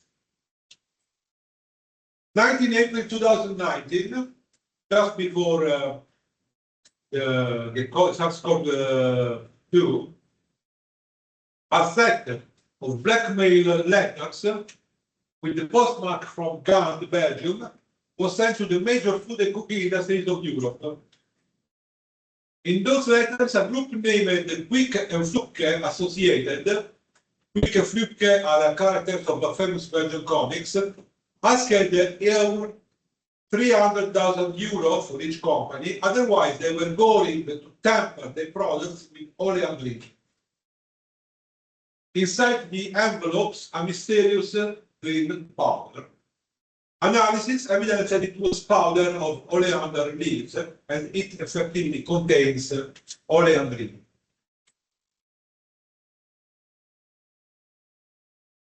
It's a cardiac glycosid toxic extracted from the ornamental plant Nerium oleander. This is the crude formula, this is the CAS number, and this is the molecular mass. It's Nerium oleander, it's common ornamental oleander. It's a potential lethal plant if ingested, especially its seeds. Poisoning by this plant is a common toxicological emergency in tropical and subtropical countries, especially children, because they like the seeds and they put them in mouth and they eat it and they become intoxicated. All the parts of the plant are toxic, and it contains a variety of cardiac glycosids, including nerifovine, terotene, terotene B, oleandrin. It causes abdominal pain, diarrhea, dysrhythmias, and hyperkalemia. The LD50 on cut is 248 micrograms per kilo. So it's not so dangerous, but it's not also so less than. It's quite dangerous, okay? However, strangely, the news in Italy said only few news. I just got these two, and the ultimatum was of 20 May 2019, but no ransoms were paid. And even the Italian Ferrero and in European Findus,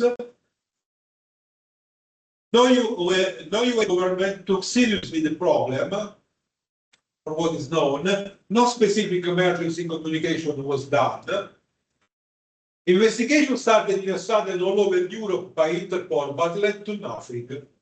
Media reported the blackmail attempt only marginally in Belgium, in Spain, in UK, Germany, and very, very few in Italy.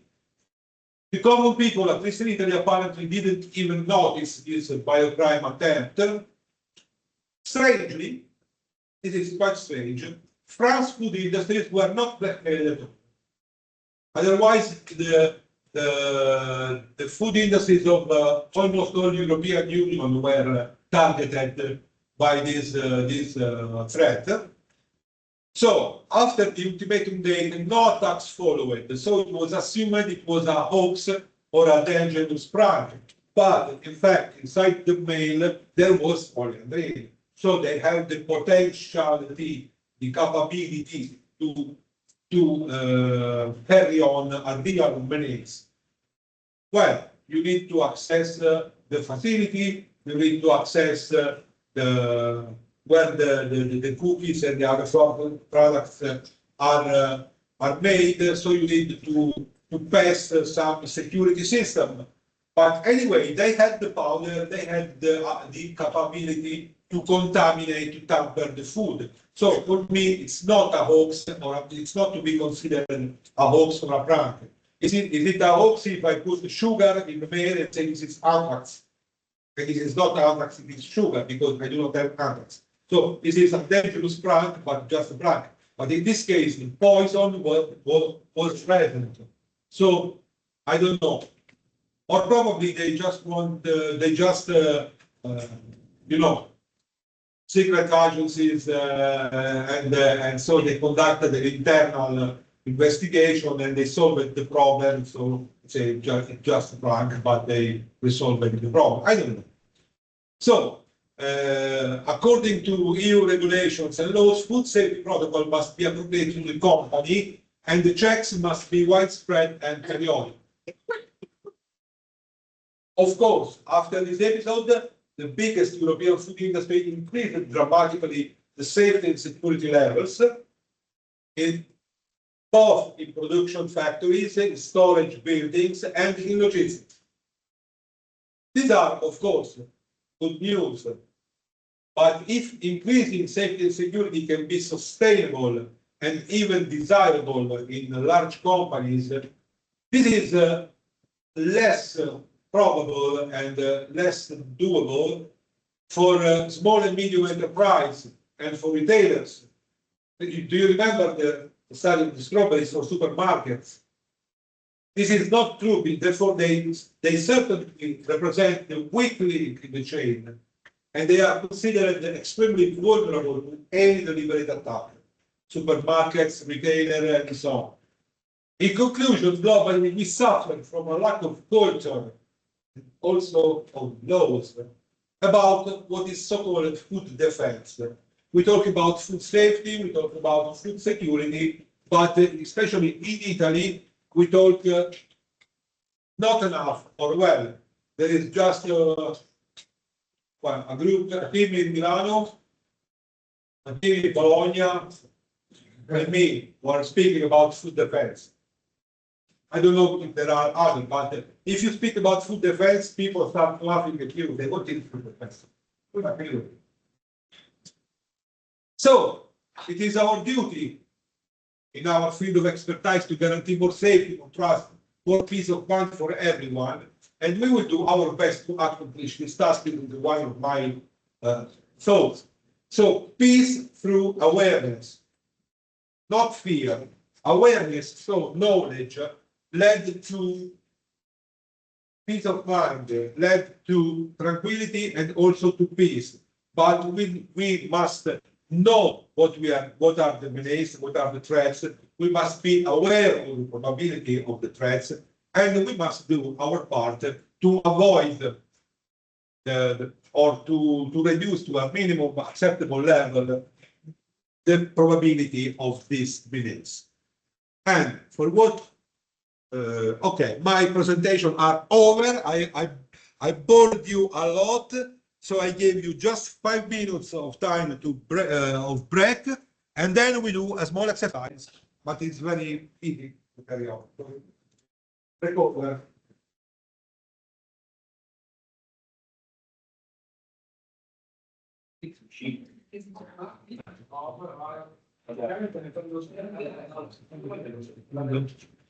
Ora mi serve, mi serve. Vabbè. E dove l'ho messo?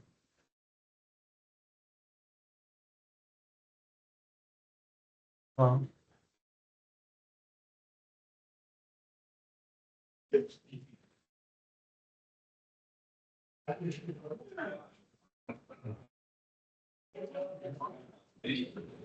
Provato prima il giorno, è interessante. È carino, eh? Ma non è facile vincere, sai? Non è facile vincere.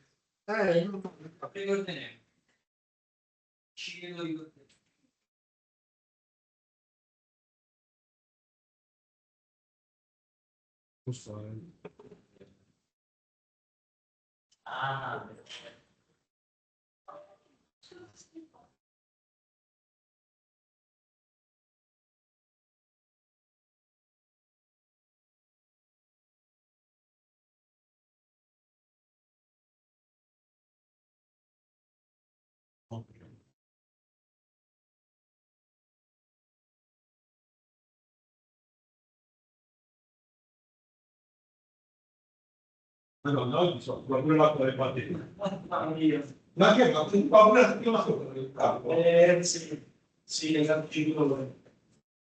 Se sta meglio in abbinato, È così, ha preso, finito. No, ma se fa così a prendere io non so. Allora adesso siamo le centinaia a parlare. No, no, guarda, la cultura del mondo.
No,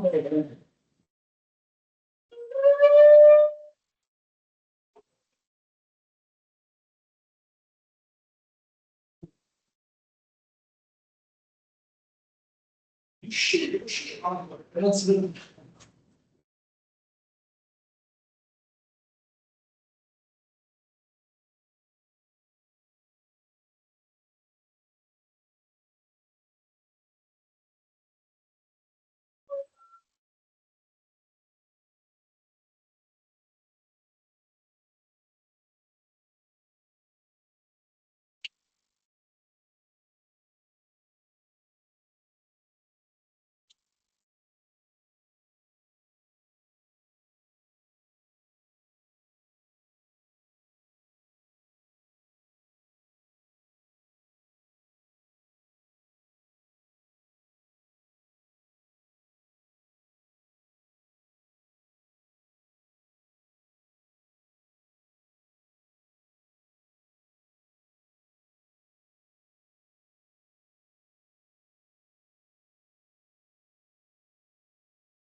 طبعا في حالة يا حياة الله.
Ok, e adesso facciamo la parte carina. Oh, this exercise is an exercise I brought to the to the NATO JCBRN Center of Excellence in Czech Republic last week. It was aimed to emergency communication aspects, but there is also an investigative aspect that I would like to discuss with you, because it is important. It's of course part of a bio module, but you will realize also with the tabletop exercise in a different way. Of course, this is not a biological warfare case. It's a normal biological accident, but still it's worth to be done. I would like you regroup into teams to develop it if you want it, or we can discuss as a class. Okay. So we have day one. Of course, they changed the name because of politically correct needed. We have Left Republic, that is Czech Republic, Baskin, that is Slovak Republic, Algan, that is Austria, and Romus, that is Hungary. So this is the case is developed on real weather reports and real maps. Just the name are changed. Okay. So on 27th of May, we have a mild temperature day with heavy rain all day long. Okay. The day after, we have a great increase in temperature like this in all countries that lasted for days up to 1st of June. So the summer has come. And in the border of June, in the border town between Romus and Basket, you can see the red spots. 6 people from in Romus and 4 people in Baskin fell sick and went to the hospital. Okay, so 10 people altogether in both in 2 countries. The symptoms were high fever, severe headache, muscular and joint pain, pain behind the eyes, nausea. The medical history of this patient is 9 on 10 are 50, 55 plus years old. They are globally healthy except 1 in Romus with that have type 2 diabetes and obesity. So you are the authority of one of these 2 nations. What you will do? Question. Okay. Don't mind the minutes. The minutes was for their exercise. What you will do? What you say about these 10 cases? Said they are in different. Yes. 6 in here where are the red spots, and 4 to the other side. Yeah. Sorry, but we are in the emergency. Yeah. You are a decision-maker team that receiving the communication say, okay, we have 6 cases here, 4 cases here of people get sick with these symptoms, this medical history. So what you will do? There is not a right answer. There is your answer. Tell me what you will do. Which time frame? In which time frame these cases? The day 1, the first day, the first June. 24 hours. 24, yeah.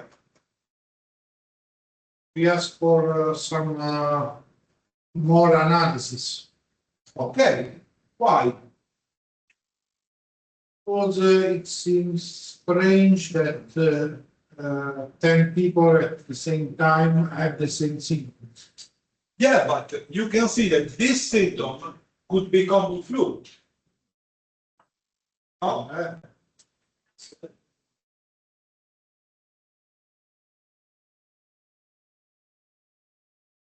Any opinion? First, I ask one medic if the symptoms are compatible with the fits of the days, and in case we have to monitor, or otherwise we have to set up an extent. Yes. My opinion, So we should look at the distance, because from the map it's a few kilometers. This is the river Danube, And these are small lakes where people go to fish or to run. There are parks in Rome/Hungary and in Baskin/Slovakia. This is the river Danube. This is the river Danube, and there are small lakes beside Danube, and people go to run, go to fish, or whatever. So they are closed, 10 kilometers, maybe less. The presence of river can indicate some contamination. Maybe an interview to all the patients. Okay, no, all good, other opinions? Other opinions? Speaking that isolation of the patients, Okay, no, don't be shy, tell me your opinion. There is not a wrong answer or a right answer. It's a relation. So an interview to the people what they did the day before. Okay, of course, the people went to, the people just to hospital, so they will take blood samples for analysis and whatever, so, okay. But they take times. So an interview probably is a right question. But just with 6 people, okay, remember there is a border. We are in European Union, but there is a border. So probably the hospital in Romus will not talk with the hospital in Baskin, not yet, because the number of cases is too low. 6 in one nation and 4 in another nation. This is a reality, okay? Can we investigate also other hospitals in the area to You can do this, yeah. Just remember, 10 cases is too soon to tell. We just can acquire the data that we have 6 people here and 4 people ill there. Because with just 10 people, it's really too soon to tell what's happening. It could be anything, okay? It is not yet an emergency. But anyway, interviewing interviewing the sick people is a great idea. Yeah. Can I make a decision? Yeah. Yeah, we can empty the river banks after rain, good. Well, it could be quite an economic effort to have. I can do it, I can do it. It's Oh, exciting. oh, Hey. You are a rich nature. No, man. Well, you gave me whatever to do. I take people away. Okay, day 2. The outbreak spread up. In Romus, the patient number with same symptoms grows up to 10. There was 6 the day before there. In Baskin, it grows up to 15. And we have bad records. So 2 Romus patients in Romus here died during the night. And 3 of the Baskin patients are in serious condition. We know that almost all patients were used to do outdoor physical activity, especially in the evening, like running, gardening, fishing, etc. It has been reported also that an unusual number of birds are found dead near the river Danube. So, you decide to visit the sick people and their family to ask questions. Right? So you are in a rush, so you can't spend more than 50 minutes for each family. So pay attention to what to ask. You can ask 7 to 8 questions, not more. So, what you will ask to the patients? What have you eaten? 1, okay. where have you been? In Well, the- okay. Which people don't you really want to People in contact? Have you been in contact with the owner from the river? Smaller. When I've been at the first sign comes. When you first fell sick, give me some other question. Yeah, come on. You emptied the bags, come on. Did you bath in the river? Okay, what's the last meeting? That's me, yeah. Right. Food. Food, yeah, yeah. We got already the. Remember, Yeah, because they are the birds. Dead birds, Exactly, and there's mosquito or some kind of. Or fruits, something, I don't know. this is good. Well, okay, we have, this is a typical, okay? Not for this case, but you were really close, okay? When did you first get sick? Symptom. Have you traveled much recently? Where and when? Okay. What have you had to eat in the last 5 days? Correct. Have you taken any drugs? This is important.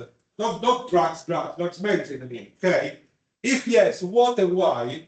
What kind of animals have you been around? Do you spend a lot of time outdoors? So, the place, the water, and whatever. How about in the evening? Are any of your friends or relatives sick too? Okay, you can find many others, but these are the core questions that you need to focus. Okay? Or sort of. You were okay, you all did a good job. Okay? And we had this graph. Okay? So, we have 10 people that live in Romus and 15 people that live in Baskin. 17 are older than 55. 20 of them spent time outdoors in the evening, but just 7 own pets. 5 were in contact with other animals. 5 know another sick person. 3 stayed in hospital. 6 are on drugs therapy, registered therapy, and just 3 traveled residents. So, on the basis of these data obtained, what is the main characteristic of the sick people? Is outside. In the Outside, and in that particular area. in that particular area, of course. Yeah. Good job. On day 3, we have more bad news. Hospitalized people in Robus raised up to 24, 32 in Baskin, and now also the Argan borders are involved with 8 patients. This area is not more than 50 kilometers, okay? Sorry, but the river go in what direction? The Danube goes this. Okay. I probably done with the Danube. So it seems that go encounter flow the number of This is a good question, yeah. But it could be guided by because the. it is some pollution that starts from outside. We don't know, we will see. So, report says that no more diseased people from any country, yet the 6 still have high fever, and 20 of them are in critical condition, 9 in Robust, 8 in Baskin, and 3 in Argan. The investigation based conducted led to a suspect, an arbovirus. Arbovirus means arthropod-borne virus, so a virus transmitted by an insect vector on an arthropod. So this was the task for the communication exercise. You don't need it, but we have to do the call to action. This is the part that I want you to work on it. So, day 4, Robust cases raise up to 30.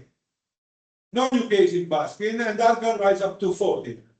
No further deaths, but many still, I missed no, sorry. In critical condition, it's time for a call to action.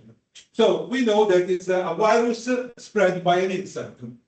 So the dead birds were not involved directly in the question. The virus detected is dengue fever, and the vector is Aedes albopictus. Citizens are worried about the outbreak expansion, and civil authorities are asking for a quick solution. You need to provide help. What you will do? Avevi visto che c'è quella dopo? Sì, ok. Questo è importante, ok. So, what you will do now? Organizers, we have to stop the vector action. How? Quick disinfection. Disinfection. Disinfection. Okay. So, insecticide that kills adults. You ask them to stay in room, the other people to protect yourself. Yes. But due to the high number of cases in 3 days, in 4 days, you need the stay at home at night, or don't go outdoor in the evening, or other stuff to prevent the growth of Aedes albopictus larvae, like empty the pot, larvicide on the swimming pools, and whatever, use repellents and appropriate clothing would not be enough. They must, it must be done, but it's not sufficient because the number is too high. So you have a high population of infected vectors, and we need to kill them. So the adulticide fight is the best choice in this case. You can see, don't forget that dengue fever is an hemorrhagic fever. So it's not so easy to, it's not so an easygoing virus, okay? It's worse than chikungunya that is already present also in Europe. And it starts an anthropozoonotic cycle. I explained a bit earlier. Anthropozoonotic means that infected mosquito bites me, I became infected and developed the disease. A not infected mosquito bites me and it becomes infected.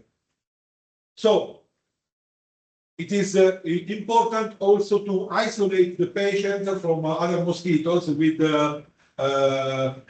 nets and other stuff. There is a famous story in last year in the Adriatic region. There was the city of Fano, you probably know the city of Fano, that had 104 cases of dengue. Yeah. After 104 cases of dengue, the mayor of the city said, oh, I should do something. And if you see the map of the Fano City Hospital, you see that the Fano City Hospital is surrounded by stagnant water channels. So the infection happened inside the hospital, from people to people, because of the resident mosquitoes population in the water channels surrounding the hospital. Probably just putting nets and using repellents should avoid the number. But anyway, 104 cases, it's a lot, because Fano is a small city. It happened two weeks later in the smaller city of Ortona, which we get. For 4 cases, for endemic case, the mayor took the phone, called the disinfestation, say kill everything that flies and have more than 2 legs. And 4 cases remain, no more. So this is other relevant information to avoid outdoor activities near stagnant sources of water, or use appropriate countermeasure. You were right. Avoid all sources of stagnant water around the house or in the garden. Pay attention about wastes, especially discarded old tires. The municipality of Rome had a problem with the tiger mosquito doing his nest of larvae inside the storage of discarded old tires. Because they're black and rubber black, so with water inside, they easily reach 40 plus degrees, so the eggs will spread out, even in a season like end of April, beginning of May, when temperature is usually 20 degrees. Inside the old tire, the water can reach 40 degrees. Because it's black, it's collecting the heat and kept the heating. So they have to, they just treated directly the tires before removing to kill the larvae.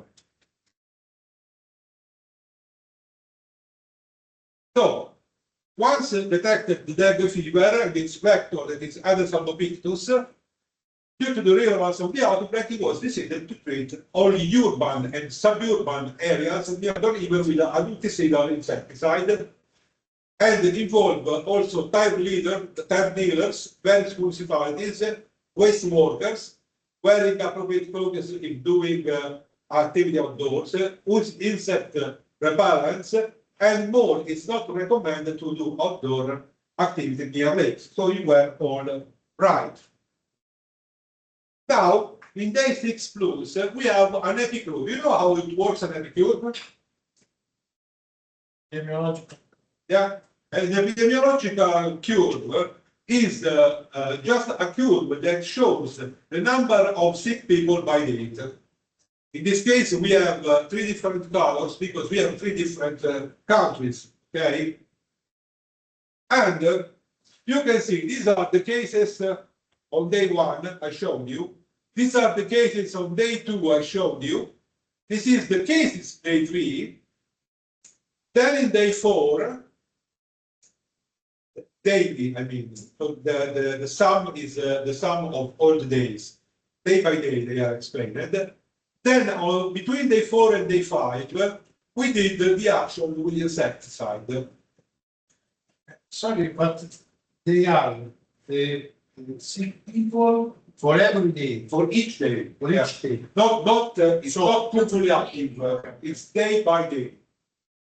So Newly infected. New infected, yeah. new infant.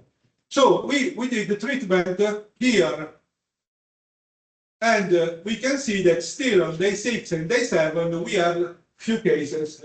So do you think that the treatment worked or not?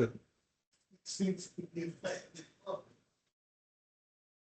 It worked. Look, why do we have still infected people on the day suddenly after our massive treatment with insecticide? Right. Okay. They became infected before the treatment because you have an incubation time between from 4 to 7 days. So probably they get infected here, they get bitten here, and they develop it here. So the treatment should, if we see that the number is still high, probably we did something wrong. We used the wrong insecticide. We treated the wrong area. Okay, so an epicure, especially for outbreaks, is basically the fundamentals of vital needs to be understood. Okay, I don't think you will be asked to manage an outbreak, hope not. But if you do, you need to learn how to read it. It's very important because especially if you choose, if you make choices and start a treatment, I don't know, with antibiotics, with insecticide, or with I don't know, or bonification of swamp, yeah, bonification of swamp. You need to see the curve to see if your work has been effective. And if it is, you will see a dramatic decrease of the number of infected people. While this is not the same with chemicals, unluckily. But the epicurve is the basics for any epidemiologist. Oh, but you are all skilled anyway, yeah. So anyway, on the municipality, etc. Okay, waste storage also have been treated with insecticide, discarded tires have been removed. Okay, before the aftermath, do you think that the infection has been completely removed or not? We don't know. We need to be at 0 new infection. Obviously, for a certain. Probably not. Because we can't treat all the areas, all the wet areas. We can't treat all the nation. So we know that this area, once colonized by this mosquito, could be easily recolonized. So before the starting of any summer, the communication about treat with larvicide in your swimming pools, wear appropriate clothes, don't go outdoor. It is preferable not to go outdoor in the evening, use repellents and whatever to decrease. But now you know that the situation is possible. And so you are somehow ready for future acting. This is, this exercise is based and adapted from the original episode that is the Killer Queen, that you can find in the game made by the CDC, Solve the Outbreak. If you can find it here, but it was adapted. Why? Because the Killer Queen is an episode based on a real case study about the death of some people in the Queens, New York, by West Nile virus and mosquitoes. And it was the first episode in New York of death by West Nile virus. And they need to say, after that, they need to do adulticide treatment and whatever. I adapted this to this Central Europe, nation, because the Aedes albopictus is already present in the basin of the Danube. So the tiger mosquito already colonized Central Europe. And more, in Italy, we still currently have, okay, West Nile virus since, 20 years, maybe more. We had chikungunya, we had dengue fever, and last October, we found the first endemic case in the Mediterranean of yellow fever in Cyprus. Legionella is not, la febbre gialla è molto peggio. The yellow fever, not from tremor, endemic. That because all the family, like chikungunya, like dengue, like yellow fever, are from the same family with the same vector. So once you have dengue, once you have chikungunya, it's just a matter of time you have also yellow fever. We are lucky that for yellow fever we have a permanent vaccine that gives you permanent immunity. And in the Italian AIFA, Agency for Drugs Authorization, allowed on last December a vaccine against dengue that covers all 4 virus strains of dengue.